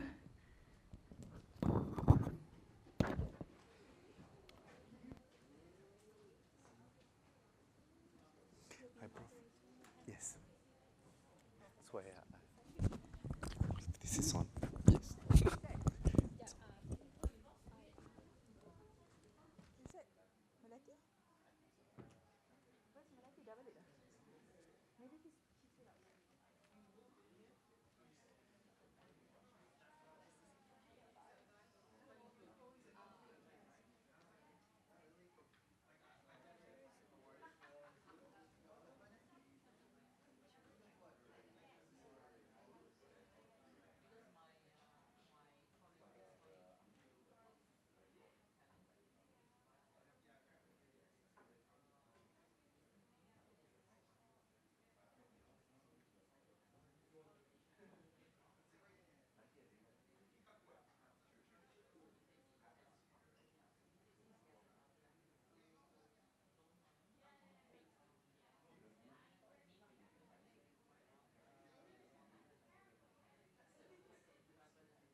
That's upset.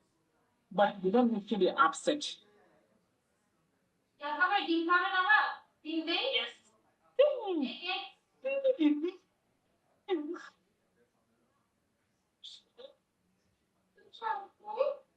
Fantastic.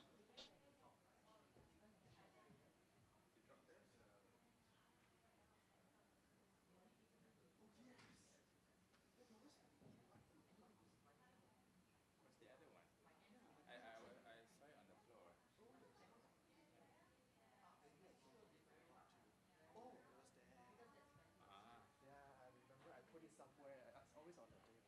Oh, but thanks, thanks so much for helping me. Yes, how good.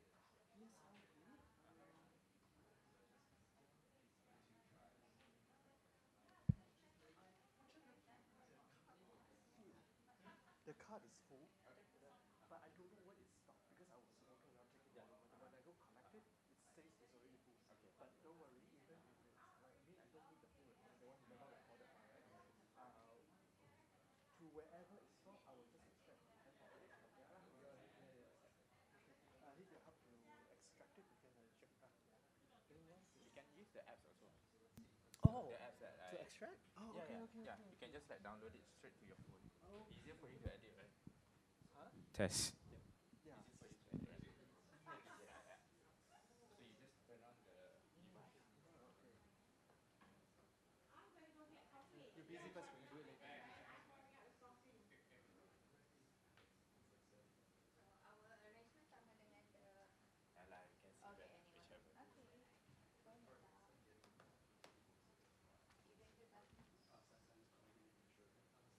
Yeah, like you can see that whichever. I just threw a bunch of vowels. Application classes. I mean, it's application training, so it's kind of like helping you to navigate through the application process.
Hello, hello.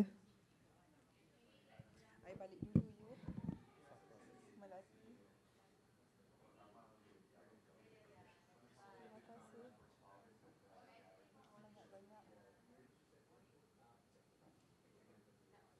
But it's so so contrasting. It's not very deep.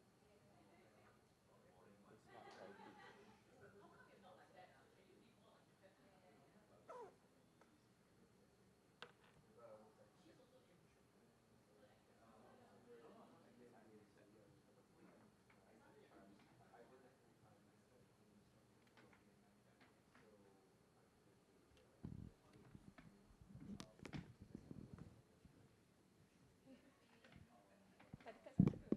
Jaraklah sikit. Itu one. Yang tu rasa itu highway punya.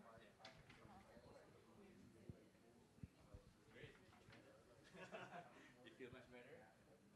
Good?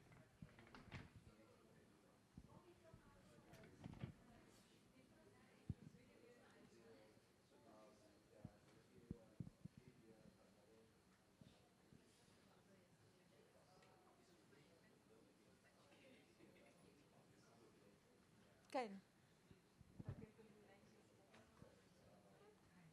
Hai.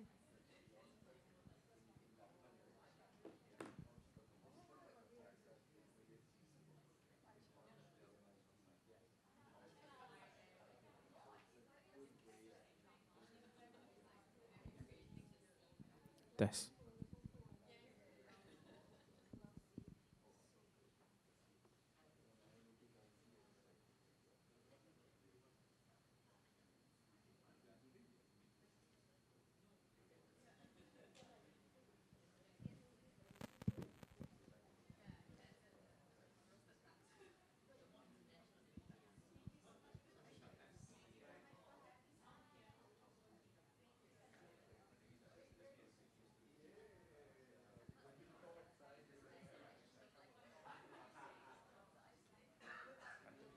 Ha?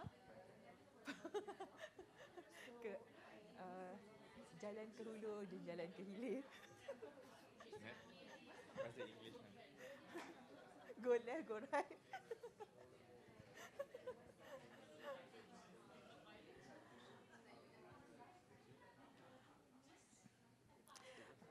Yeah. Mana highway? Relax gila. Right, let's start our next session. Settle down, everybody. Is anyone here? This is your first time coming to the campus? Any? Oh, right. What's the verdict so far? Any Google review? Very impressed. Right, how so? I was very impressed with Prof. Melati's talk just now. Right. And I think I'm even more impressed to see Bron Pellery here. Yay! Yes. Right. Who else raised up her hand just now? Yeah, towards the back. I can't see your name. The beautiful building. Have you ever realized that the building is here, like before you came here? Did you ever realize before you know ASB, did you ever realize the building is here? Yeah. So we are really like, entering a secret garden like that. Ah. Yeah? Right. I know. it's like a different time zone in here. We have to get used to it. Imagine I have really thick skin and layers of fat. Still, I'm cold. Right. Thank you very much, everyone, for staying on. Just to share with you, our intake will Hello. kick off officially in September. For international students, they'll be here kicking off on the 24th of August for International Orientation Week. And 1st of September will be the kickoff of the Orientation Week. And the first class will be kicking off on the 7th of September. So we do have those people who have secured your seat for the upcoming intake.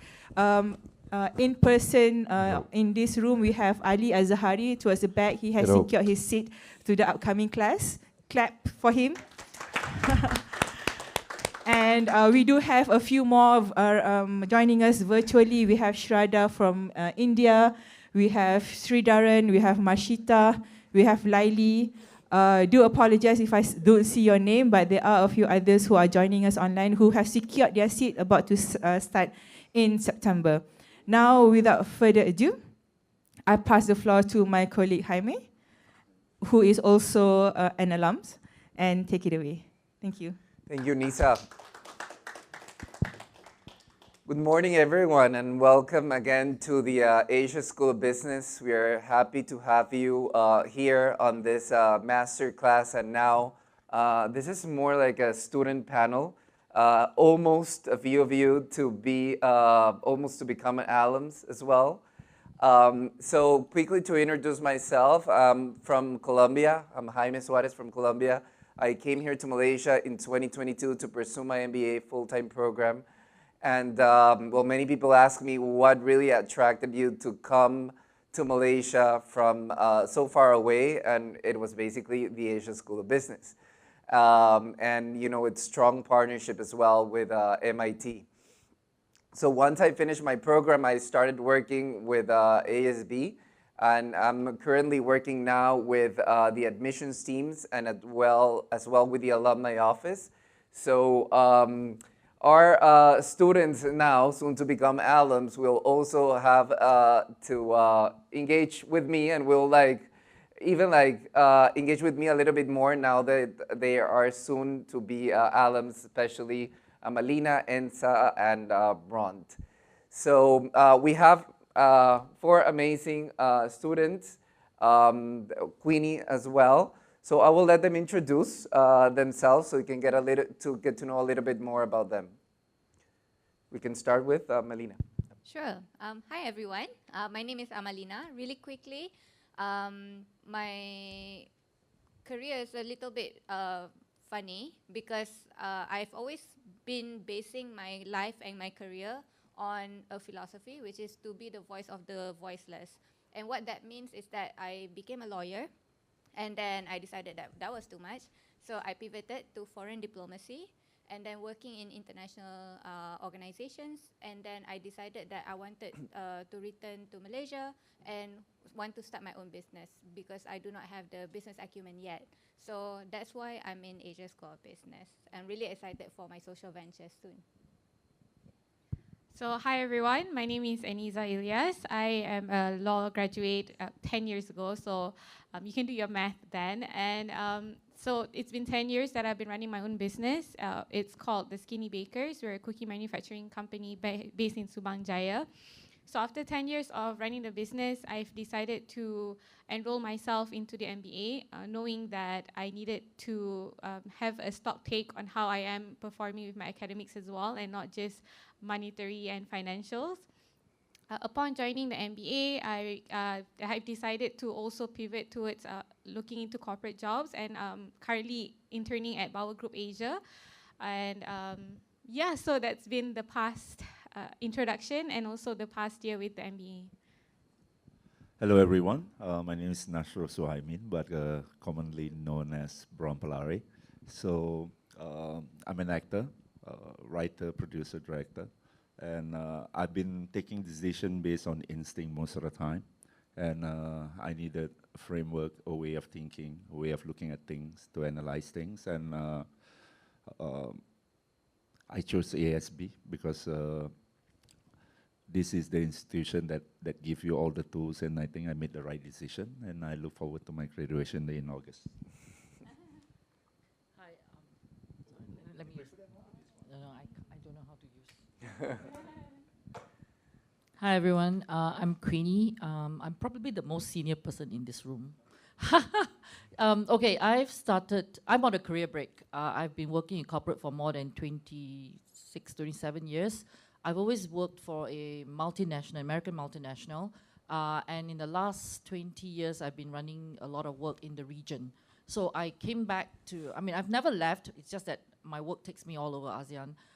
And I decided to pursue a career when I took my career break to do a MBA, EMBA during my career break was because I thought it'd be nice to go back to school. I paid for my kids' school fees, so now I'm paying for my own school fees, and it's very painful, but it's really, really worth it, and I learned a lot from my fellow teammates, my seniors, the professors, and all that, and I really figure out how, what was taught and what I did and how it actualized things. So it's really nice to do it, and of course now I have to do all the hard work that I used to not do. Like the math calculation, the analysis of the data, and all that, like now I have to do everything myself. So it's really a learning curve, and it's a very nice learning curve because I get to see different things, and because I manage people across many multinationals, nationality, it's nice to be in a class that is also very international, be taught by professors who have been everywhere and done a lot of things. So this is real refreshing for me. And why ASB? Because it's just quite down the road from where I live, and I don't have to travel to go and learn new things. So that's the reason. And also because it's a very nice campus, it's got very close relationship with Bank Negara and MIT. So why not do it in Malaysia and not pay foreign currency for studies? So, well, as you can see, like a very diverse group, and for context, and as you can see in the screen, Amelina and Enisa are full-time MBA students. Currently, they are doing their ALSP. It's what we call our Actual Learning Summer project here, and they will graduate soon in August, right? So I believe you're looking forward also for graduation. Bront as well. Bront just finished the program. So Bront and Queenie are EMBA students, executive MBA students. So Bront is about to graduate as well in August, and Queenie just started the program. So we have also diversity, right, in the room in terms of our cohorts. So how this is going to work is going to be conversational. They're going to just tell us a little bit more about the program, their courses, their experience as well at MIT. But before, I'm just going to walk you through a little bit more about ASB. Well, as you guys know already, I believe so, that the Asia School of Business was established in 2015 by the Central Bank of Malaysia and as well MIT Sloan. I still remember that very inspiring story during my first day of class by Tansri Sethi on how ASB was established, how she went scouting in the US for the top schools, and then how MIT was the one that was chosen, and the reason really why, she believed, and as well the central bank, to create and to establish this school here in Malaysia. So as an international student, that was super inspiring, and for my Malaysian classmates, they were really, really proud during that first day of class. So I know most of you here are Malaysians, but we also have around 30 people online from different nationalities. And well, it's also important for them to get to know a little bit, about Malaysia, its economic growth, as well what's happening here in terms of tech, what's happening here in terms of the semiconductor industry, how Penang is really important and how it plays an important role, and also the startup momentum, which we're also living and experiencing here at the Asia School of Business. We do have an innovation and entrepreneurship center where there are a good number of startups coming here for trainings. We have also venture capital firms. We have even our alums in our Innovation and Entrepreneurship Center working in their own businesses. So it's not only about like choosing where you do your MBA, just the fact because yes, we do have a nice campus. These are really nice classrooms, but also about the country. So it's a really great moment actually to do an MBA in Malaysia. And what I do tell people oftenly is like, yeah, sometimes you hear like, you know, MBAs are now like people are now doing like less MBAs. They're applying less, sorry, to MBA programs. But I feel like this is a different MBA, and the fact that it's here in Malaysia, it's combining the rigorousness not only from our resident faculty, but as well from MIT. It makes it definitely really different and unique. Things that are happening now here in Malaysia, it's, for example, in Johor, the Johor Singapore Special Economic Zone. I recall that a few weeks back, we met a Brazilian guy that he came here to our office. He's working in Johor with his startup, and he told us about, you know, how many people from different countries are in Johor working in their own businesses, working in tech, working also in manufacturing companies. So there's, again, a lot of things in terms of businesses happening here in Malaysia. Malaysia is also home for more than 90 companies that are part of the 500 Fortune Southeast Asian companies as well. And well, TRX, it's now the first ESG financial international center here in Malaysia. We have been working the Asia School of Business with TRX. If you follow our social media, we are in supporting TRX in one of their most important projects. Actually, Weihan, who was around here, he's also he's working with TRX as well. So our students, our alums, are also involved in this kind of projects. And this is one of the most interesting and exciting parts that here in Malaysia, actually, the ROI of doing an MBA, you can really recover it like faster than probably living in other countries. So the rent that you pay here, it's cheaper than in other Southeast Asian countries. The diversity in terms of, you know, food and cultures that you get here, I don't think that you can get it like anywhere else. It's, of course, less expensive than if you were to do your MBA in the US, in the UK, or even in Australia. And that was also part of my decision 4 years ago when I was hunting for MBA programs. You know, when I started doing my math, you know, that was also one of the reasons, right? Like, it's very affordable to live and to study in a country like Malaysia. About our dean, Professor Joseph Jerian. Professor Jerian, he's an alum from MIT, as well an alum from Cornell. He teaches as well in Cornell. He's our CEO, president, and dean. He was a former global head at Credit Suisse, and he managed over 67 billion in client assets. And Professor Jerian, we also, as students, get Professor Jerian as a professor of portfolio management. In fact, he's teaching portfolio management today now, so he teaches to our MBA. So we also get him as a professor. We see him on campus all the time. The beauty about the Asia School of Business is that we can get like our dean, our CEO, not only in class, but also to have a coffee, to have a chat with him. And this is something that people don't get oftenly in other business schools.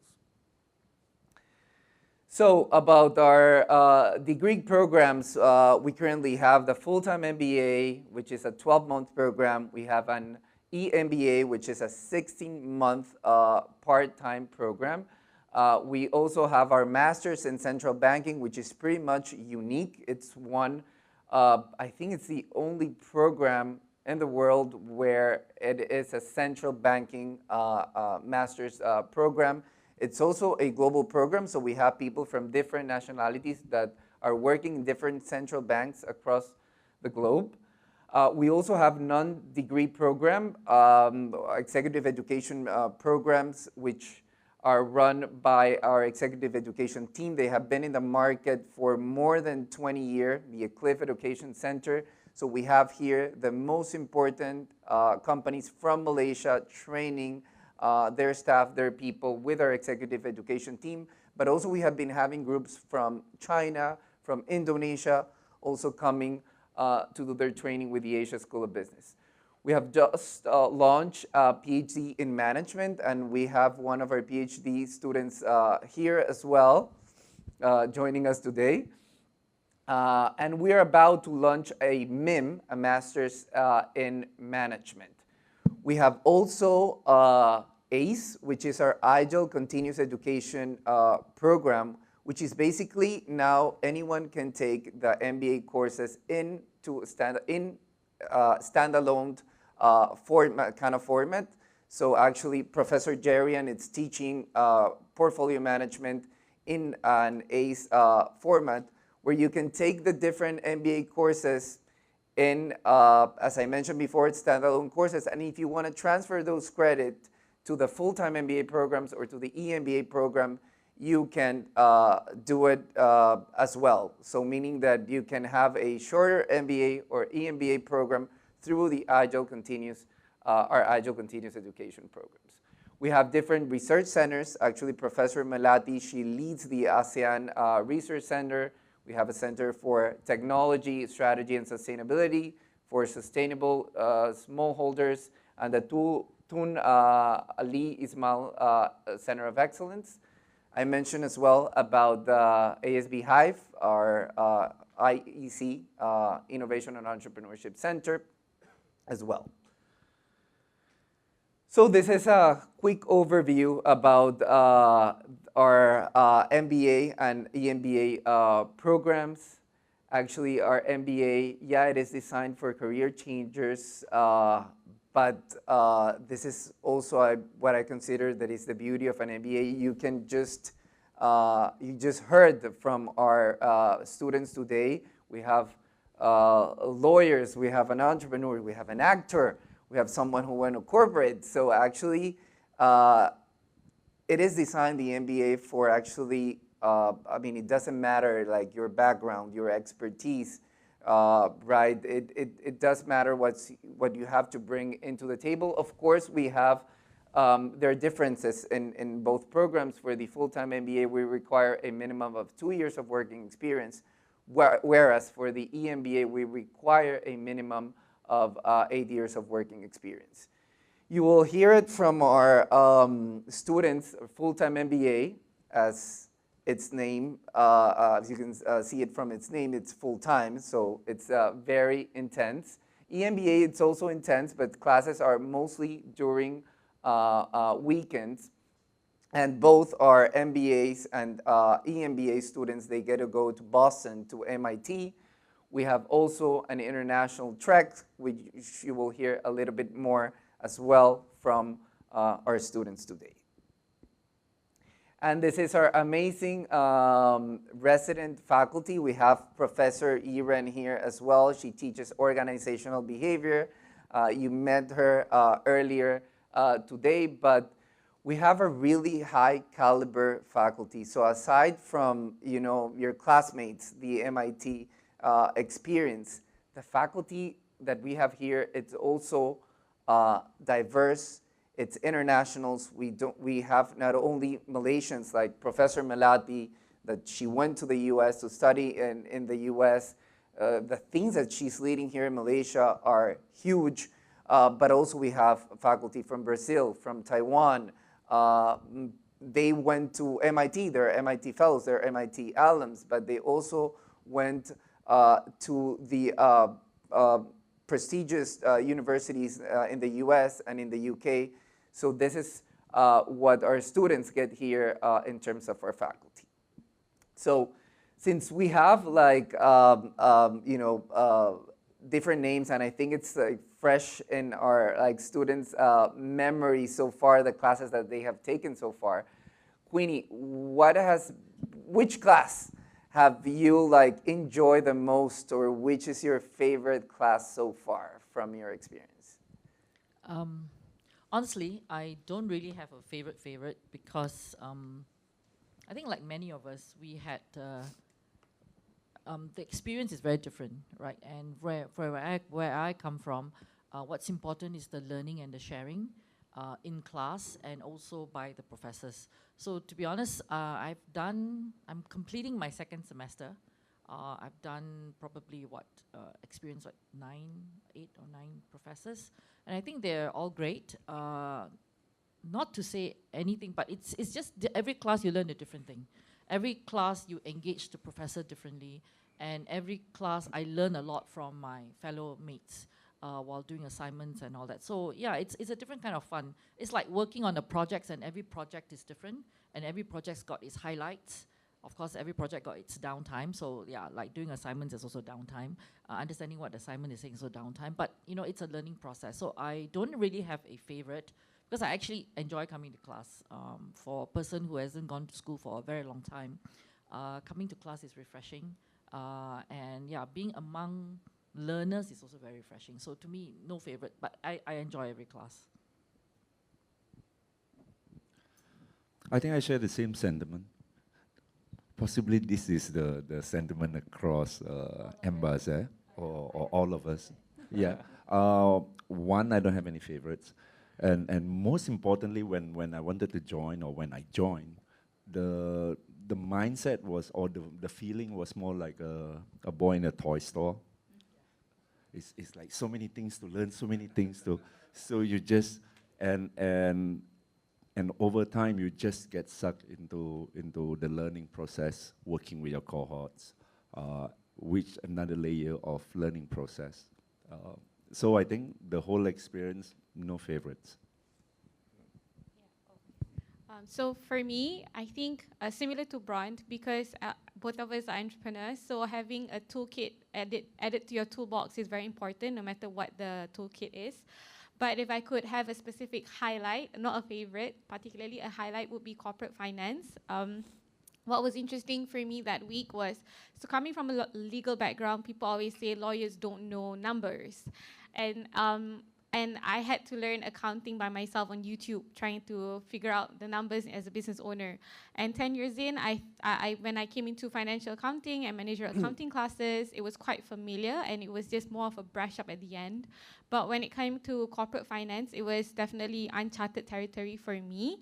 And during that week itself, we had a professor flew in, and he looks like Batman, and that was not the reason why he's our favorite.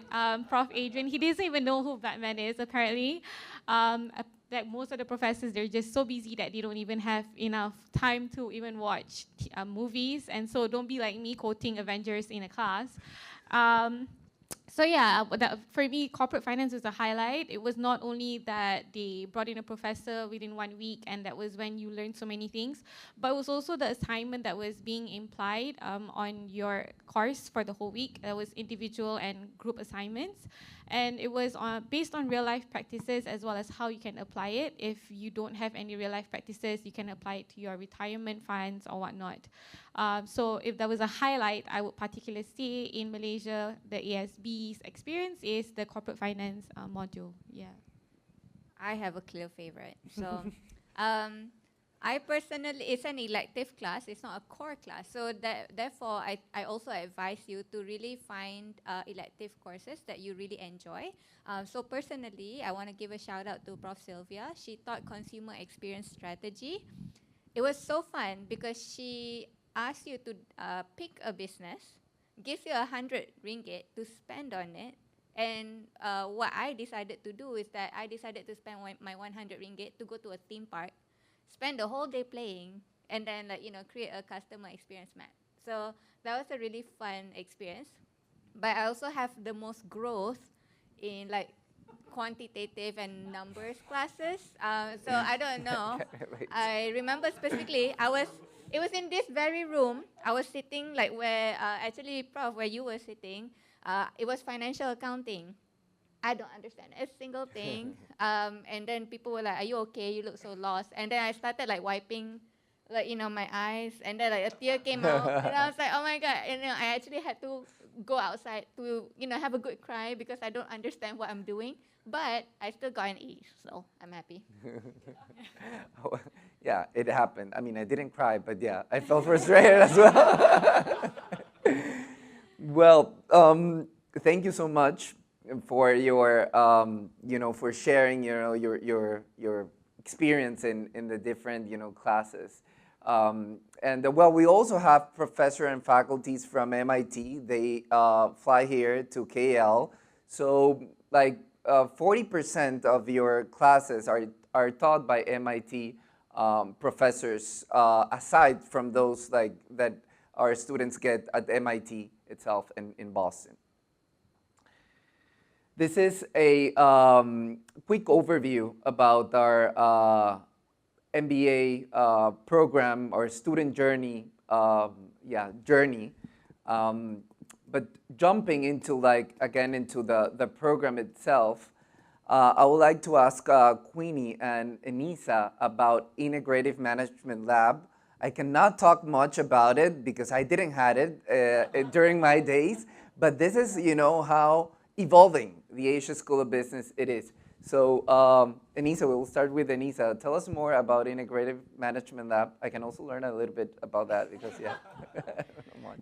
So what was interesting was that Integrative Management Lab was the first week of the MBA. And as much as there was only 32 of us in our cohort, and we were assigned to different groups for the first half of the week and the other half of the week as different groups. And so that was kind of ice-breaking, but not more like, oh, what's your name, what do you do? It's more on like, okay, let's just get together and figure out how to solve a sustainability issue. I remember speaking about GT tires, and we said it too many times to an extent where we were breathing the brand itself. And what was interesting was during that period itself was when we got insights of everyone's different background and how it added value to our learnings. So that was one part of IML where one of my group mates is actually a certified accountant, a chartered accountant, and he brought really insightful information. And somehow our conversation started from talking about accounts on GT tires and how it's going to impact sustainability to actually comparing how accounts is being handled in India versus how accounts is being handled in Malaysia. And so Integrative Management Lab for me was not just about figuring out sustainability for GT tires between scope 1, scope 2, scope 3, which I've never spoken about in my life before. But it was also really being fully immersed in the program, setting up the stage on what is expected the following year, getting different background experience, and also, in other words, being part of the course, knowing that there's a lot of people who wants to add value to each other. Admittedly, it was the first week, so some of us were a bit tired, adjusting, which is a great feeling to be at because you see each other at the best and the worst in the first week. So that's the best way to bond. And IML has been a great value adding to ASB, and therefore I would say IML is definitely one of our most memorable weeks. Queenie, how was IML for MBAS? IML, okay, many of us, my cohort, we are actually quite a big cohort. We had 36 of us as we started, and we're down 34. IML was interesting as a cohort because we heard a lot of things about IML, but we didn't know what it was. But we knew that definitely it was about GT tires. Then someone asked me, do you know what tires you have on? I was like, no. Then one person said, how do you go find out? I said, yeah, go look at the tire physically. So we ended up during the day, during the whole week, all of us checking everybody's tires and everybody's tires in the parking lot to see who has GT tires. So that was interesting, right? But my point, I think, on the IML is that I've always had I've been a management person for a very long time, and I'm always sitting on the professor's chair, reviewing people's businesses and all that, right? And then suddenly I find out I'm on the other side. It's like, shucks, how do we really start this?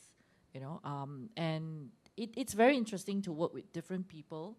And in my team, we had someone from oil palm, we had someone who airlines, we had myself, who never really specialized anything as a general person. So I realized that my contribution was interesting in a different perspective.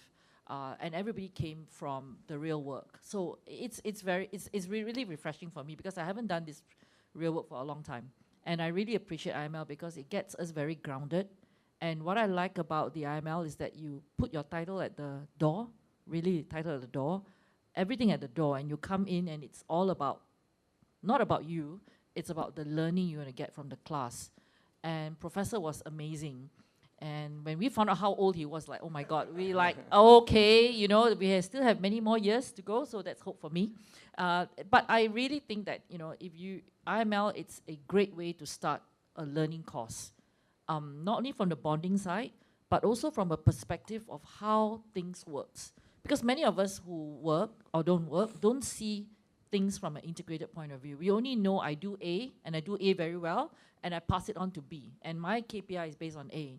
And maybe on the overall percentage, I have a KPI for the company's outcome. But when you do this IML, you actually realize that you take part in every portion.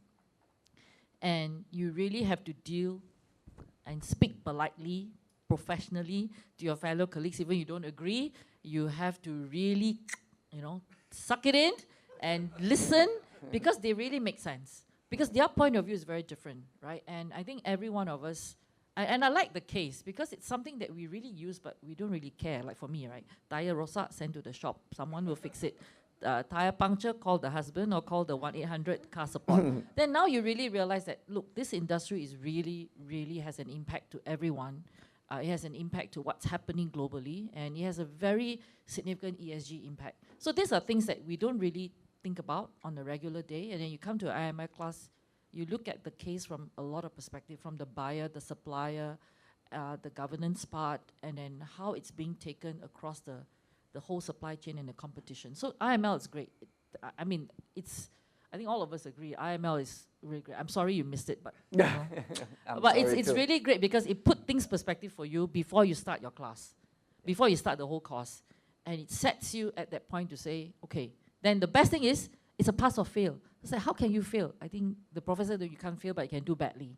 So yeah, all of us were very super competitive. What I like about the ASB cohort is we're all super competitive individual, but when we come together as a team, we really, is a team compete. It's very interesting.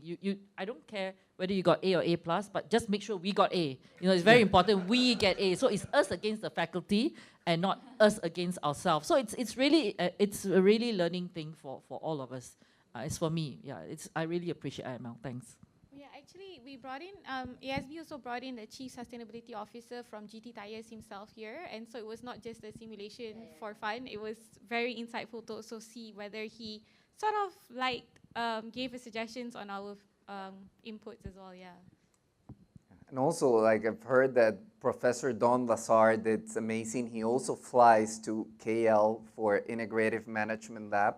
So for those who are interested in applying for our MBA programs, you already have an assignment and a homework. It's check our YouTube video about Integrative Management Lab, and you can search a little bit more about Professor Don Lazard and his career. That's the first homework that you have before applying. So moving forward, thank you so much for sharing, Queenie and Anissa. We have Mindset Lab. Actually, Mindset Lab, it's also a new feature of our program. It's another element of our program. I didn't have the opportunity to experience Mindset Lab during my program. So again, you can see how ASB has evolved. It's one of the programs that our Professor Yiren also teaches, and you were the pioneer of the program who established and created the Mindset Lab program. So again, I cannot talk much about this program, but Amelina can share us a little bit more how so far has been the Mindset Lab experience. Yeah, and I'm so happy to talk about this because I find significant growth in myself when I'm doing Mindset Lab. So there are different components to Mindset Lab, which includes, like, classes, like structured classes. a lot of action, like action planning. So where you have to write your own reflections and your own plans on how you want to do this. And finally, you are also given a mindset coach. One thing about ASB is that you're going to be given so many coaches. There's going to be industrial coaches, there's going to be career coaches, and for this one, a mindset coach. And you will have 5 sessions with this mindset coach. Personally, for me, I come from a non-profit background, so we tend to be like, very, for the lack of better word, like, spineless, because like, you have to constantly do good, you have to be selfless for others, but at the same time, it also takes or like chips into your own like integrity or assertiveness. So personally for me, if I can share, I had 2 types of like 2 mindset growth that I want to work on. First is I want to have difficult conversations. It's extremely uncomfortable for me to have difficult conversations, but I have to do it.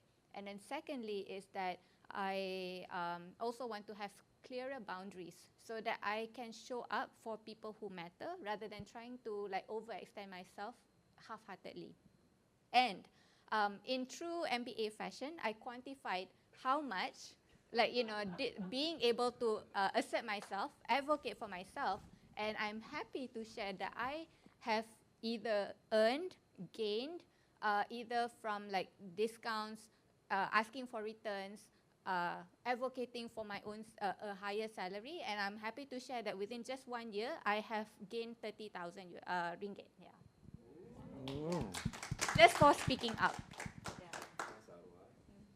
Yeah, that's great. Thank you. Thank you so much for sharing. So again, I have here another question for you again to share, and it's about action learning. But action learning, it's one of the biggest highlights of the program, and it comes from MIT DNA, from the MIT DNA of Metan Manos, learning by doing. And just a quick note, which it also makes ASB unique. Like MIT has several university partners in different parts of the world, but we are the only one that has the MIT DNA embedded in our campus. So that's why we have here action learning. And maybe the difference with Sloan is that our projects are happening here in Malaysia, in Asia, where our students get to apply what they learn in class with companies here in Malaysia and in Southeast Asia. So again, Amalina, if you can share us more about your action learning projects. And by the way, you can read about our student action learning projects outside. The posters are the projects that our students worked on recently, so you can get to know the different projects that our students are getting through the action learning. Yeah, so if I can provide a bit of context to everyone first on what action learning consists of, there are 3 components again. So the first one is a practicum, where you come in as a cohort and you work in one company. And the second one is a capstone, where you are divided into smaller groups as a cohort and you work in different companies all across Southeast Asia. And then the last one is a personal one. So like, the cohort gets broken down every single action learning. And then the last one is the action learning summer program, where you are expected to either go for a corporate route and have an internship for 2 months. And this is from an MBA perspective.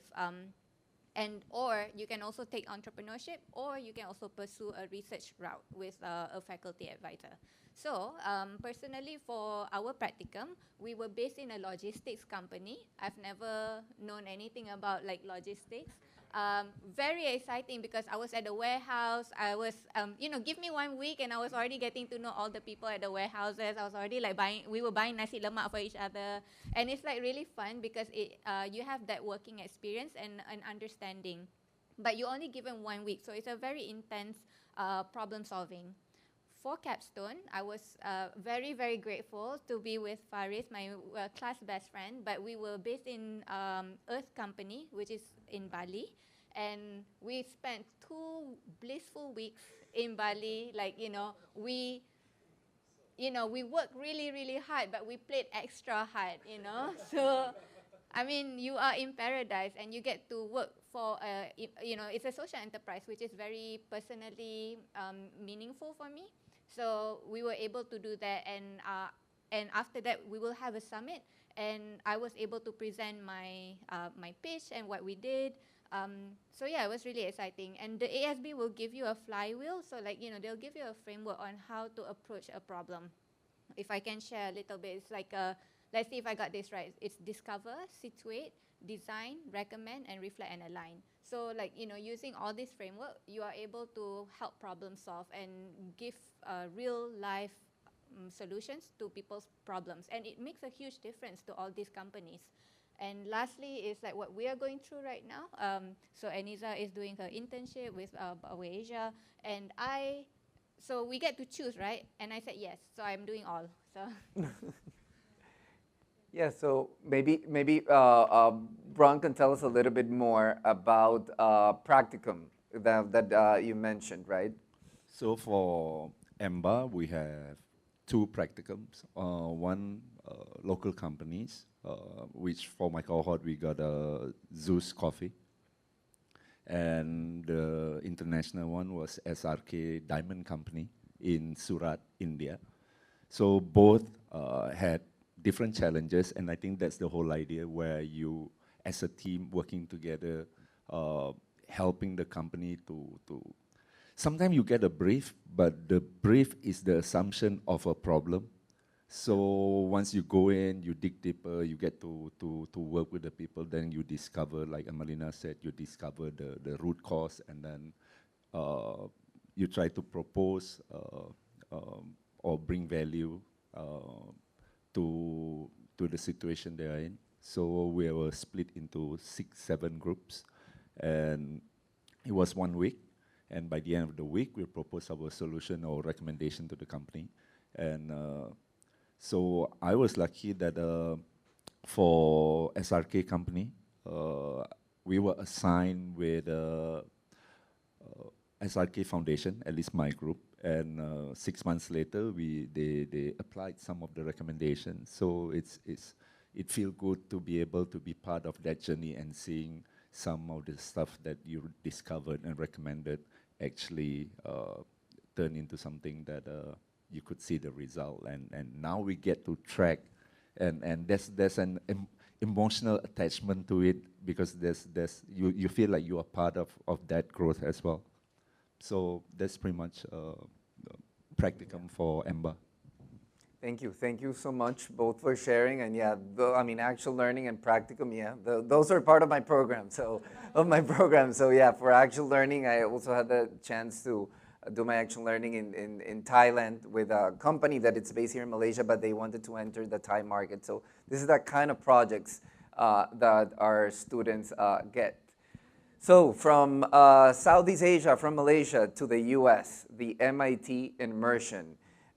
It's also one of the really cool experiences about the program, getting to experience the program here in KL. It's fun, but also getting to go to Boston for 3 weeks is also very exciting and fun as well. So Anissa, if you can share us more about how was your MIT experience in March, right? Recently, yeah. So it's interesting how ASB has brought me from proper East, because as part of Capstone, I ended up in Philippines under FedEx, and now we're talking about completely West. I think the only thing that's missing is going up north to Atlantic, right? And so with regards to MIT immersion, interestingly, the timeline fell on during Raya itself. So some of us had Raya Raya is Eid, and so we had Eid in New York, some of us had Eid in Boston. And 3 weeks in Boston, first week, generally speaking, if you are able to, please fly in earlier, because the first week everyone was pretty jet lagged. Coffee was our best friend. And it was really interesting because we had the negotiation class. Even though you were kind of adjusting to jet lag, the professors really made sure that you were interactive in class, and we had to really practice amongst each other. It was also the first time we were having a full-on class between MBAS and MBA, where we had to cross-collaborate. Otherwise, it's just us meeting each other occasionally and seeing how things go from there. Another module we got to encounter was also systems dynamic, which was a lot of looping, but basically, we made it feel like we were part of Einstein experience. But what was interesting was MIT still used the blackboard, like the chalkboard, where you felt like you were part of the whole immersion. It was not like, oh, it's just in MIT, but it's not in MIT. It was a full immersion. But for me, and there was 2 other courses as well, which was financial innovations, as well as what was the other one? Entrepreneurship. So for entrepreneurship, we were thinking like, oh, what kind of professor would they bring, right? Because entrepreneurs usually will need to be prior entrepreneurs. And sure, Bill Owlett is definitely an ongoing entrepreneur, and he shared really insightful experiences. He's even shared a book that he's written, and we got to bring it back. But personally, for me, my highlight was financial innovations. So prior to MIT, I've had conversations with my husband about cryptocurrency, and I was telling him like, oh, this is so not me. But I was a bit curious, but I was never really in it. Once 13 assignments in within 3 weeks, so we had 13 assignments total.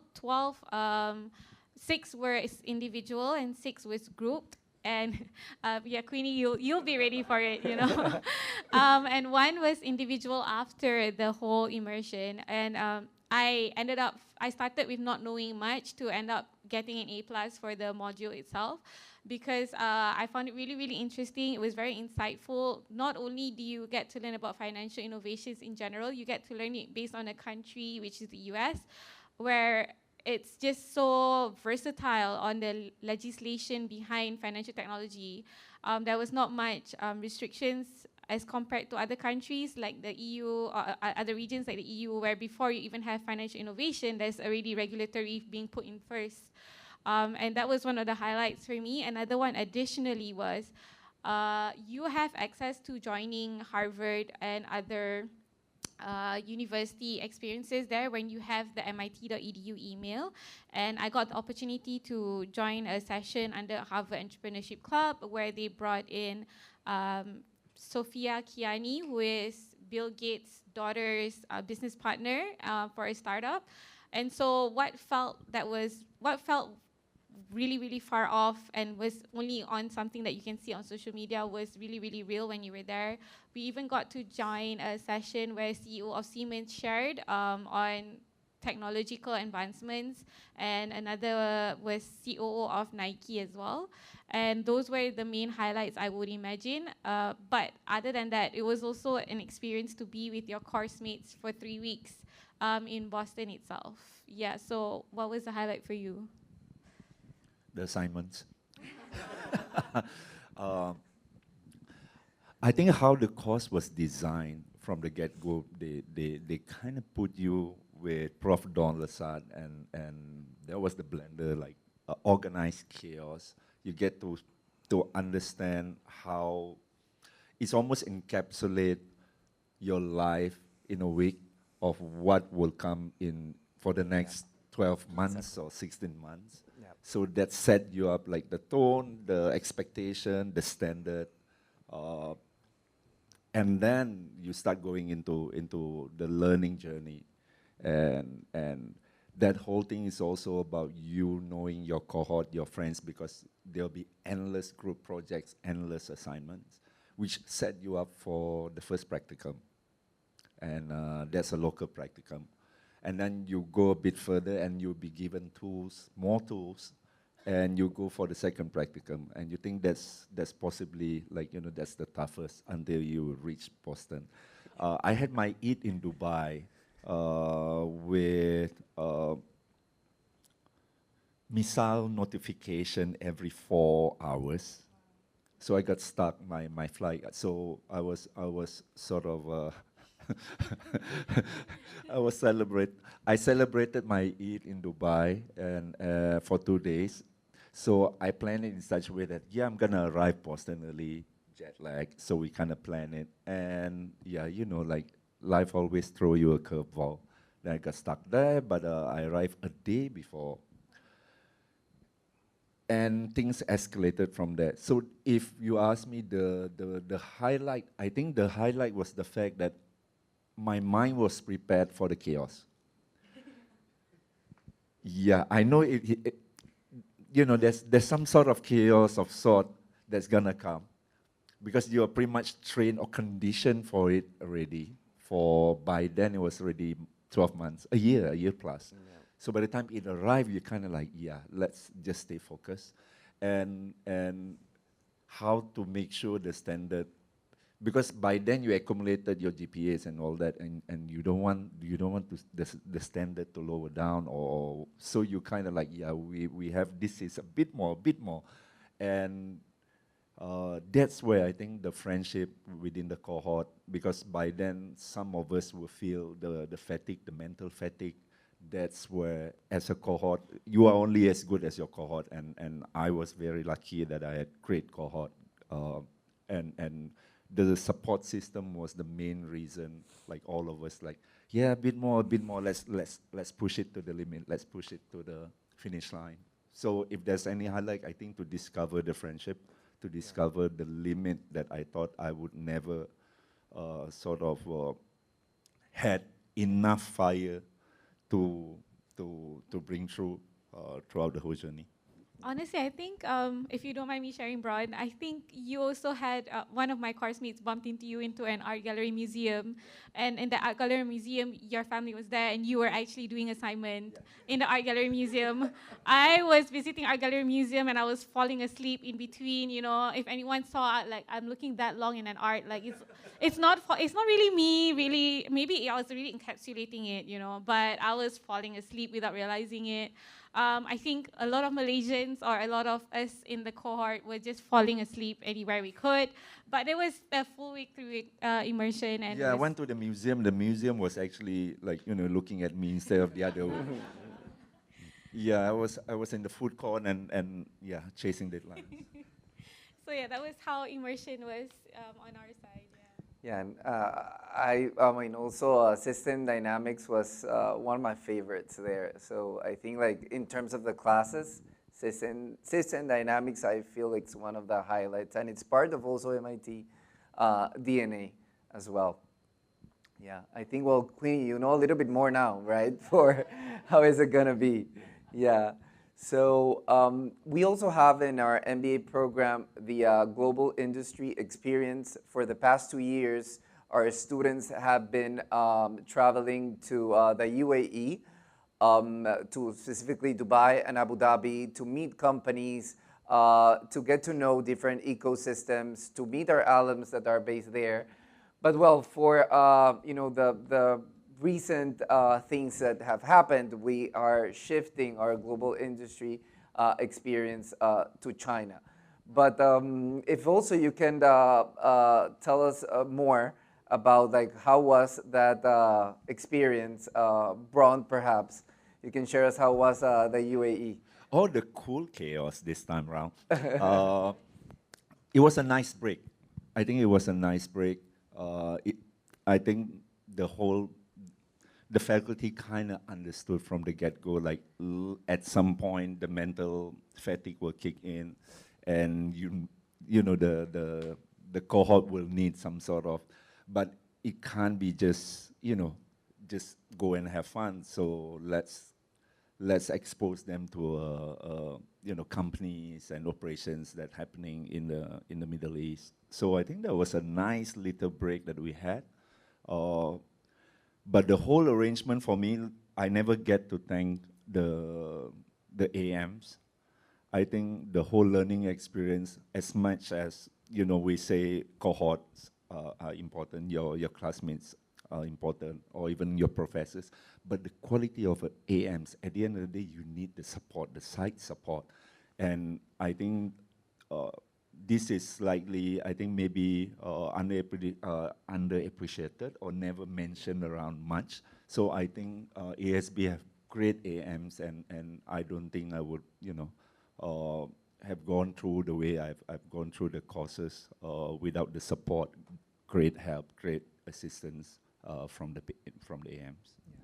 The AMs are the academic managers, and yeah, this was also the advice that our seniors gave to me and my classmates, like, please rely on your AMs. They're gonna save your life during the program, and yeah, they do. Yeah, especially when you are out of the Yeah. campus, and in this case in the Middle East, so they are the ones who are the only ones Yep. that could give you some sort of shining light on your path, like how to navigate, how to maneuver around your situations. Yeah. This is actually what we have for the global industry experience for our upcoming EMBA program in January. So there are several options, as I mentioned before, including China. There's an option as well to do a global industry research project. So again, this is new, and this is how the school it's evolving. So actually, well, this is what what we get, as students, and when we graduate, we get our certificate from the Asia School of Business. We do get the MIC Sloan Immersion certificate. We are, of course, MIT ASB alumni, and we are also MIT affiliate alumni. I'm currently working with the alumni office, so we're doing super cool things in getting our community together, not only in Malaysia, but to get closer our alums that are in different parts of the world. We have alums in the US, we have alums in Africa, in different countries of Southeast Asia as well, in Latin America. So we're bringing together all of them. We recently launched the Alumni Leaders Program. Wei-Han is part of our alumni leaders as well. So our alumni are also contributing to keep growing ASB in terms of its community, in terms of the activities that we do. And that's also one of the most valuable resources about the school, the community and the network that we have through our alumni. We have alums as well that are part of MIT clubs, not only here in Malaysia, but in different countries as well where they're based. So this is also an advantage. We get our MIT emails, and we receive notifications from MIT for life. And yeah, we get information about their different events and networking. Here in the program at the Asia School of Business, we also have a career development office. Our career development office, they work with our students since day one in mentoring, coaching them, and connecting them with companies for our students to actually work on what they want to achieve after the program. So Amalina, if you can share us more about how you have been working with CDO. So since the first week, they will make you do like a assessment, a personality assessment, for you to understand yourself a little bit more. And as mentioned, there is like structured classroom, but you are also given a career coach for you to like explore different things, and you will have coaching not just with the internal staff but also with external staff. And so I really utilize this and try to like speak to as many career coaches as possible. But personally for me, as I mentioned, I've always been really passionate about starting my own social venture. So I was pretty set on that. But it was actually through the CDO, the Career Development Office, that actually reached out to me and said, are you interested in working, in this job? And then I was like, I don't know, maybe. And then they're like, just try it. You don't know what you're gonna get. And so I applied for a job, and I was able to negotiate for like a part-time job. So like I can still kind of do a win-win situation where I can still focus on my business, and at the same time I can actually have be able to pay my bills through this part-time job. So I just secured. I got an offer to work for a 1-year contract, so I am pretty set for the rest of the year after my MBA. And yeah, so I'm very grateful. If it wasn't for the CDO connection, and I think that's like a huge thing why you go to business school. I tell myself this too, like, I would have probably learned all of this if I don't do an MBA, but it will take a lot longer. What I learned in 1 year is probably the mistakes that I would have to make for like decades. and it's like the reason why you really go to a business school is also for the network. So make sure that if you are choosing your business school, you are choosing the right network and who they are affiliated with. And because if it wasn't for Asia School of Business, I would never have been approached because they would not have known me, no matter how much merits I have. So I think that's like probably my advice. And Anissa, as an entrepreneur, anything that you want to share about your experience also with CDO? Because, I mean, again, as I mentioned before, that's also the beauty of the MBA. Not all of in your classmates and everyone wants to do the same thing. It's not about like, people want to go, they do an MBA because they want to go to consulting, right? Or they want to do like X or Y, or they want to go and work for a big four. We have, again, a variety, there's diversity, not only nationalities, but also in career background. So, yeah.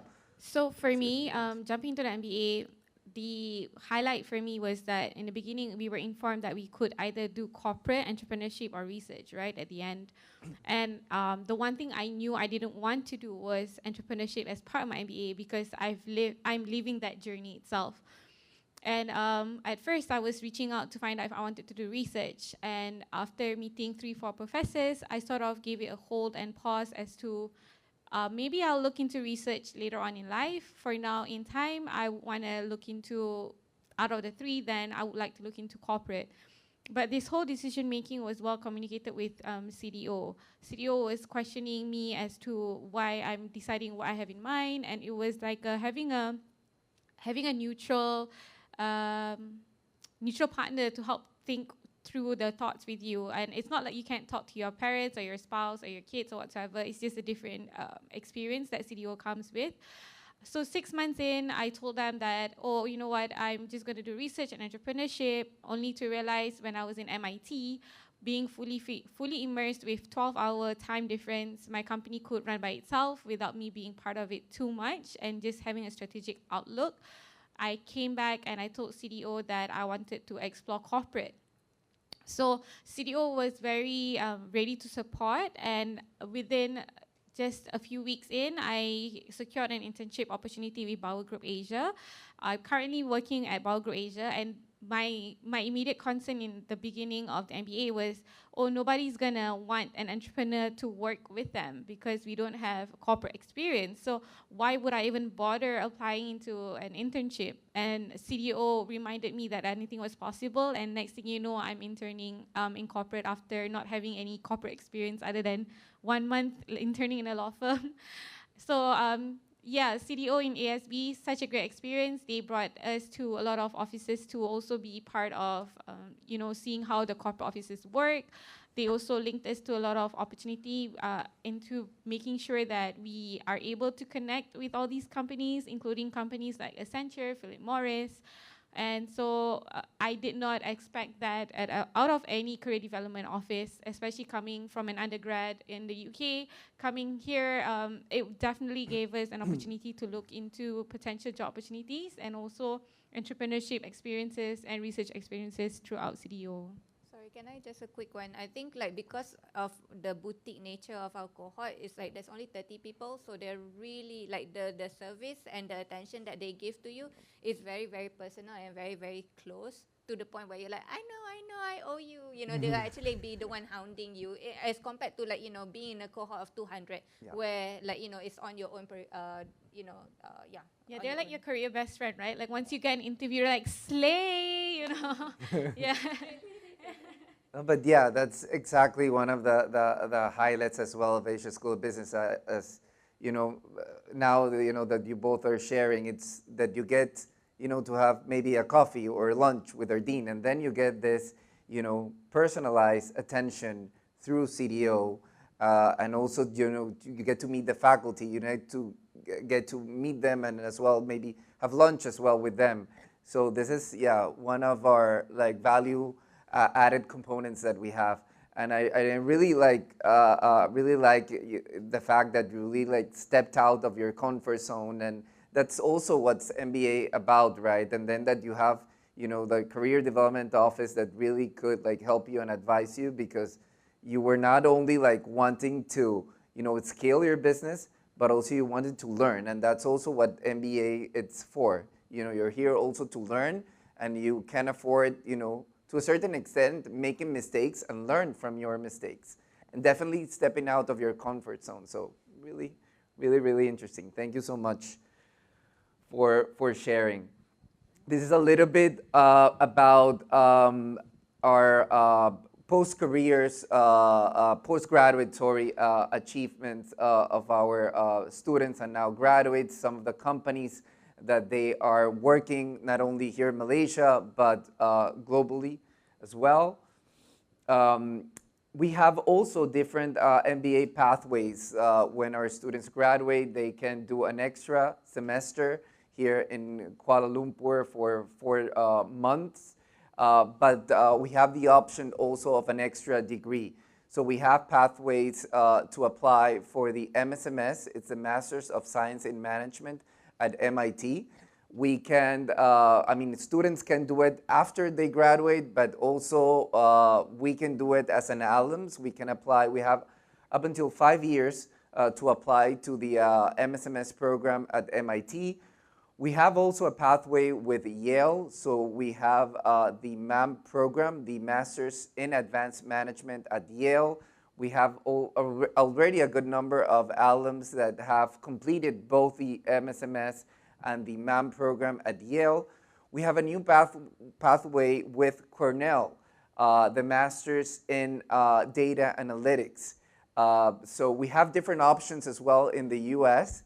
And we have also a pathway with Oxford as well. More of an executive education kind of course.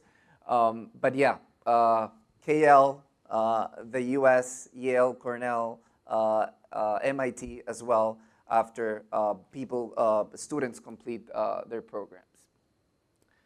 Yeah, here's the summary about what I was just mentioning about. And well, this is our MBA admissions process. If you're interested in getting to know a little bit more about the process, we have my colleagues Nisa, Ramli, Josan, Raf, myself included. We have lunch now. I know that probably you guys are hungry now, but we can have a little bit more of discussions and conversations over lunch. We have also alums, Eugene and Anson. They're both almost to become alums. They're about to graduate in August from their EMBA program, so they experience the EMBA program. Also as Bront and Queenie, that she's now a student.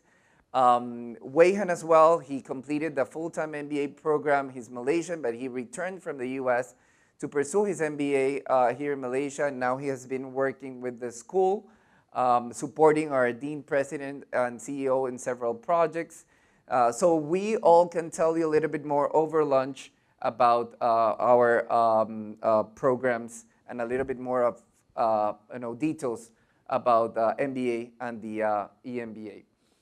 All of this information about our programs, you can find them in our website. For our full-time MBA program, which starts in September, applications are still open for Malaysians. So if you want to apply, you're able to apply for the incoming intake full-time MBA program in September. And applications, of course, are open for the EMBA program, which starts in January 2027. So I know, yeah, we're running out of time. We run already out of time, but thank you so much for staying here for more than an hour for this panel, for joining us today for our masterclass.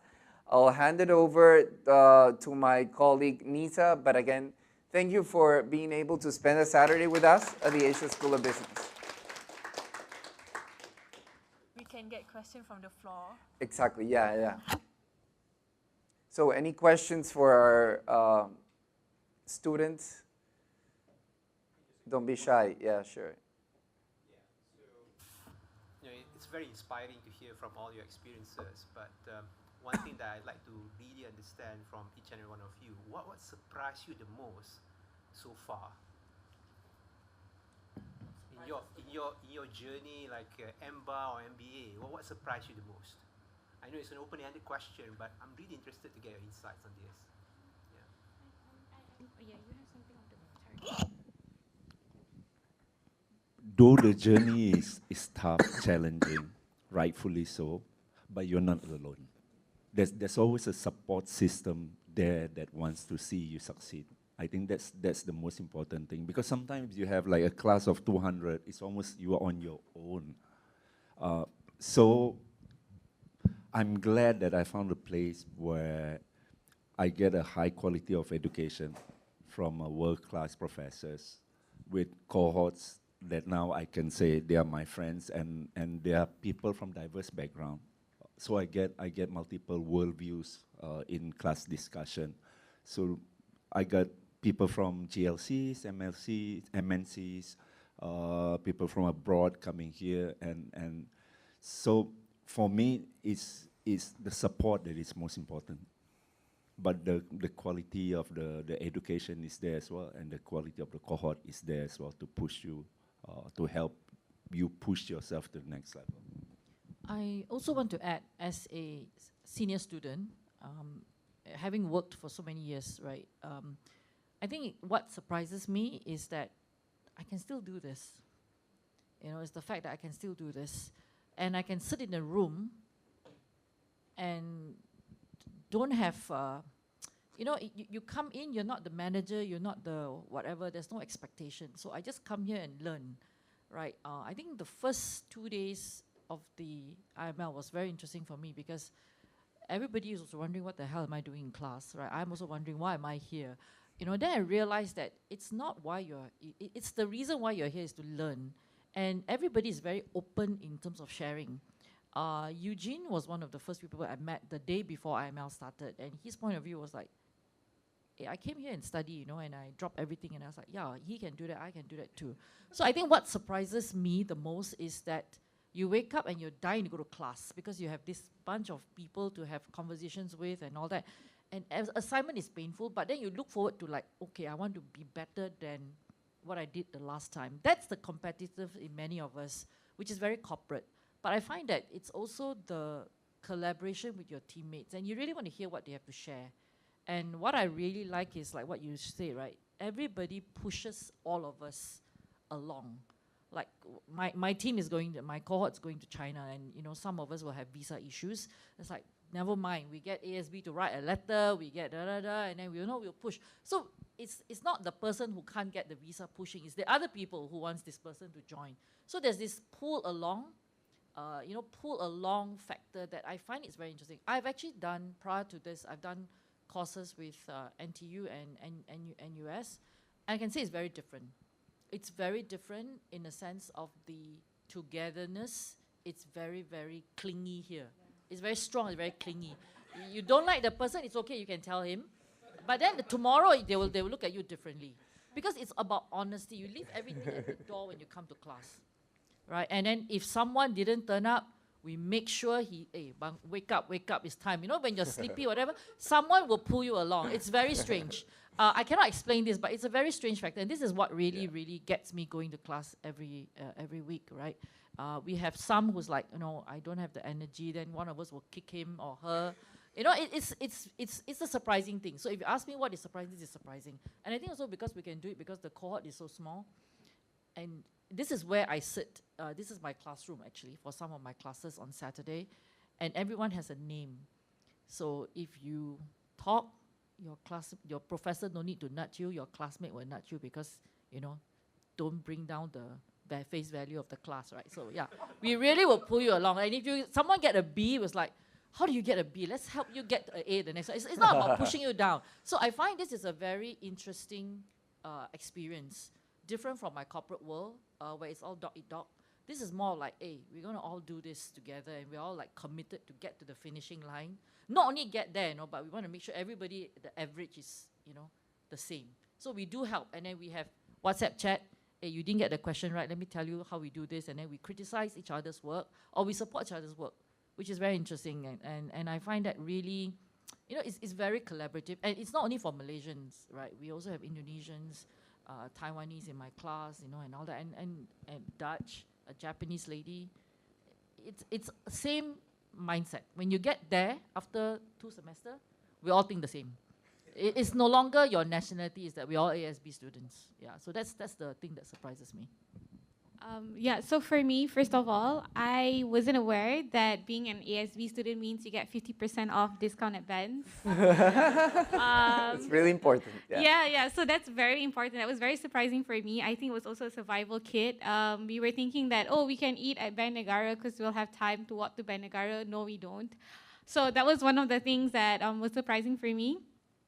Secondly, is also the amount of time we spend time together outside of class hours. So here I was thinking like, oh, it'll be 9 to 5. How bad can that be? I can still do my business at night. Only to realize that, okay, the professor will teach you in the day, because I come from a UK education background. It's all exams. It's never class participation, group assignments, and a percentage of here and there, right? Next thing you know, okay, professor just taught us everything today, 9 to 5. Tonight, you have to do the assignment, what was being taught in the day. And then the next day, miraculously submit it, whether you're in a group or individual. But that was surprising for me. And it's not impossible, because so many of us has had to go through it. Some of us have businesses, some of us have kids, some of us just have our own life to catch up with. So for me, those two things that surprised me most was, number one, Ben's discount, love it. But secondly was also the hecticness of the schedule. It was definitely not just a 9 to 5 for full-timers. It can be also weekends as well.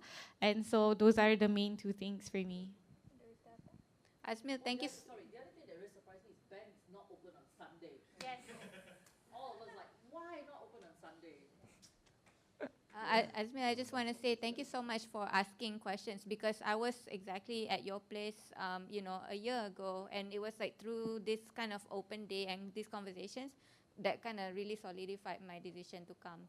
So to answer in the most vulnerable way, I have two bigger surprises. The first one is that I come from a non-profit background, so I assumed that I was very intimidated by everyone. And I assume that everyone's going to be like, a capitalist that's, that's just going to dismiss this hippie person who just, and in a way I kind of did, because I remember in my IML class, I was like, okay, shall we do a bit of breathing exercise? Let's do a bit of grounding. They're like, no, we have finance to do. And I'm like, oh, okay, clearly this is not my people. So that was my first surprise. But then, eventually I won their hearts, and now I'm the class president. So I'm happy for that. The second one is that also numbers scare me so much, and I mentioned to you financial accounting made me cry.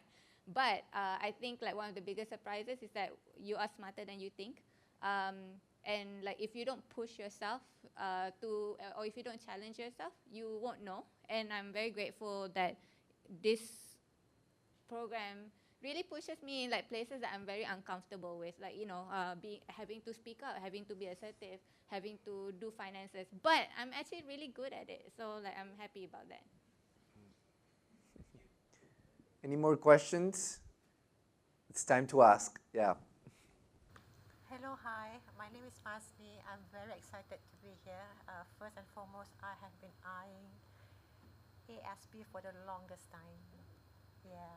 And been wanting to do my master's even 35 years ago. And yes, I believe you are not the oldest in the room. Yeah. We take it offline. And all of you actually truly inspiring from every places, every angle. And yes, you convinced me. Now I just need to make it happen. Yeah, and it's really very heartfelt to be here today. Yeah, so like you, yes, I deserve to be in a good school. So that's why I'm here, after putting all the children in a good school. Thank you. My kids actually asked for my score, and I said, you're only entitled to see if you pay my fees. But, I want to say that for Malaysian, you have a plus. You have a plus in the sense that you can get enrolled faster. You don't need visa and all that. I was the last to enroll. I was the last to get accepted for many reasons, which I started my application only in November. It got delayed because my mom was hospitalized for 6 weeks. So I'm not the last. I'm not the last. Okay. Wow. Okay. Good to know. But it seems okay. I'm not the last because I'm number 38. There's number 40 in my class number. Yeah. But the application needs time. So you need help. Yeah, you need help because the application is like, what? I'm talking to Nisa, like, Nisa, what's this? Is this? Then you have to do this. I was like, what do? And what surprises me is that when you want to do it right, you just have to set time and do your application one go. Yeah. Don't stop. Don't pause. The more you stop, you pause, something will happen, and then you will get backtrack. Yeah, so do it. And I also had to do. I went to school a very long time ago, so a lot of things not recognized. So I had to do an APAL. Yeah. So we good friend. So yeah. So don't be afraid if you don't have the right credentials, because the Malaysian education system allows you to do that APAL, right? And I'm happy to help anyone who wants to do that APAL journey. It's intimidating, but you know, when you get there, yeah, it's worth it. It's really worth it. It's just got to bite down and then yeah, just do it. So don't be worried if you don't have the right shining thing. This is the shining place, so just get here. There's also scholarship opportunities too. So scholarships, yeah, and fellowships opportunities, yeah. Any more questions? Things I think. I have one. Okay, so thank you guys for sharing today. So as someone who's going to be joining somewhere in September, so like Bron said, there's a lot of interesting things to learn. And I understand perfectly from Amalina's sorry, I forgot your name. Yes, because we came from the same background, so it is very intimidating when we see a lot of numbers. And then I would like to know, for your elective, do you guys go to finance heavy, or it depends on what kind of elective that you guys chose? So for my cohort, we have 8, if I'm not mistaken. I wanted to take 7 of it. Then the AM, are you serious? Like, hey, yeah, I just want to. I kind of turned it into a hobby of like, you know, I want to learn. I just want.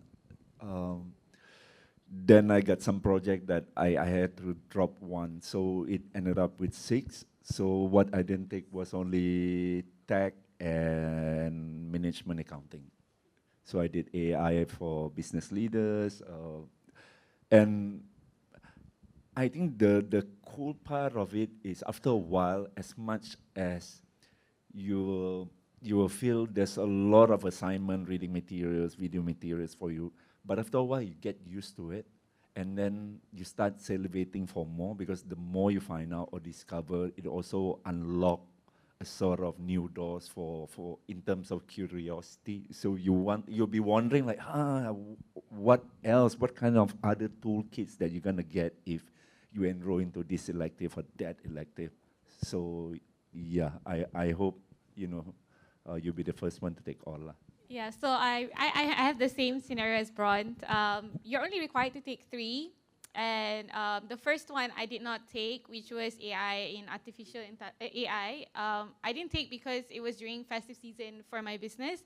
But also I know that the opportunity to take it the following year is still possible. So that's one of the best things about the electives, is that if you don't take it when you're trying to graduate, you can always take it the following year. But me being the person similar to Bron, let me just learn everything now because we don't know what the future holds.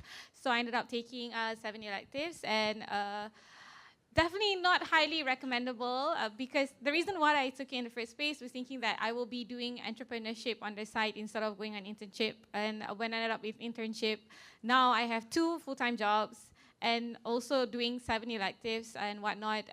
So to answer your question, perhaps your elective, if you want it to be just an easy pass, just take what you're comfortable with, because you can always take the others later on. But if you want to take all, just be prepared, and all is going to be well. You're not going to die. It's just maybe you'll struggle a bit and you'll still be alive. It's just a year program anyway, so yeah. We have classes after this at 2:30. Every week. For elective, I haven't thought about mine. You have to enjoy the journey and don't anticipate. Okay, one thing I learned is that don't anticipate. Just take the class as it is because you want to enjoy the class today and not worry about the class next week. So don't worry about the elective. I haven't worried about mine. Thank you so much. Yeah, I think we ran out of time, like way out of time. So we're ready. We're ready for lunch, right, Nisa? Yeah. Okay. Yeah, Perfect. thank you very much for staying locked in throughout the whole entire session. And thank you very much for the panel members. You guys are amazing. Thank you so Thank much. you so much. And yes, we have lunch after this. I would like to remind you again on the 1st of August, the upcoming session with Professor Shardul, and we are bringing in an Olympian in the room for you guys. And this is the first time that we are doing this with Jeffrey, and make sure that you join us on the 1st of August. And also, what will happen after this is, what is next? I don't know. We have lunch, and then we can talk more with the panel members during lunch, and also the current students. And after that, at 1:30, 1:40, we will have campus tour. Will be led by Ramli, and he is the historian of the ASB. Technically, he knows the history of how the building is built and the philosophical meaning out of the whole design and whatever not. I couldn't be able to deliver that better than Ramli, who has been here for a very, very long time. Then with that, thank you very much, everyone. Towards the end, if you want to have one-to-one conversation with the admissions team, stay on. If you don't want to do it today, you can always book us virtually. And we also have application workshop if you want to know more tips on submitting your application. Thank you so much, and have the rest of the day, networking. Bye. Thank you.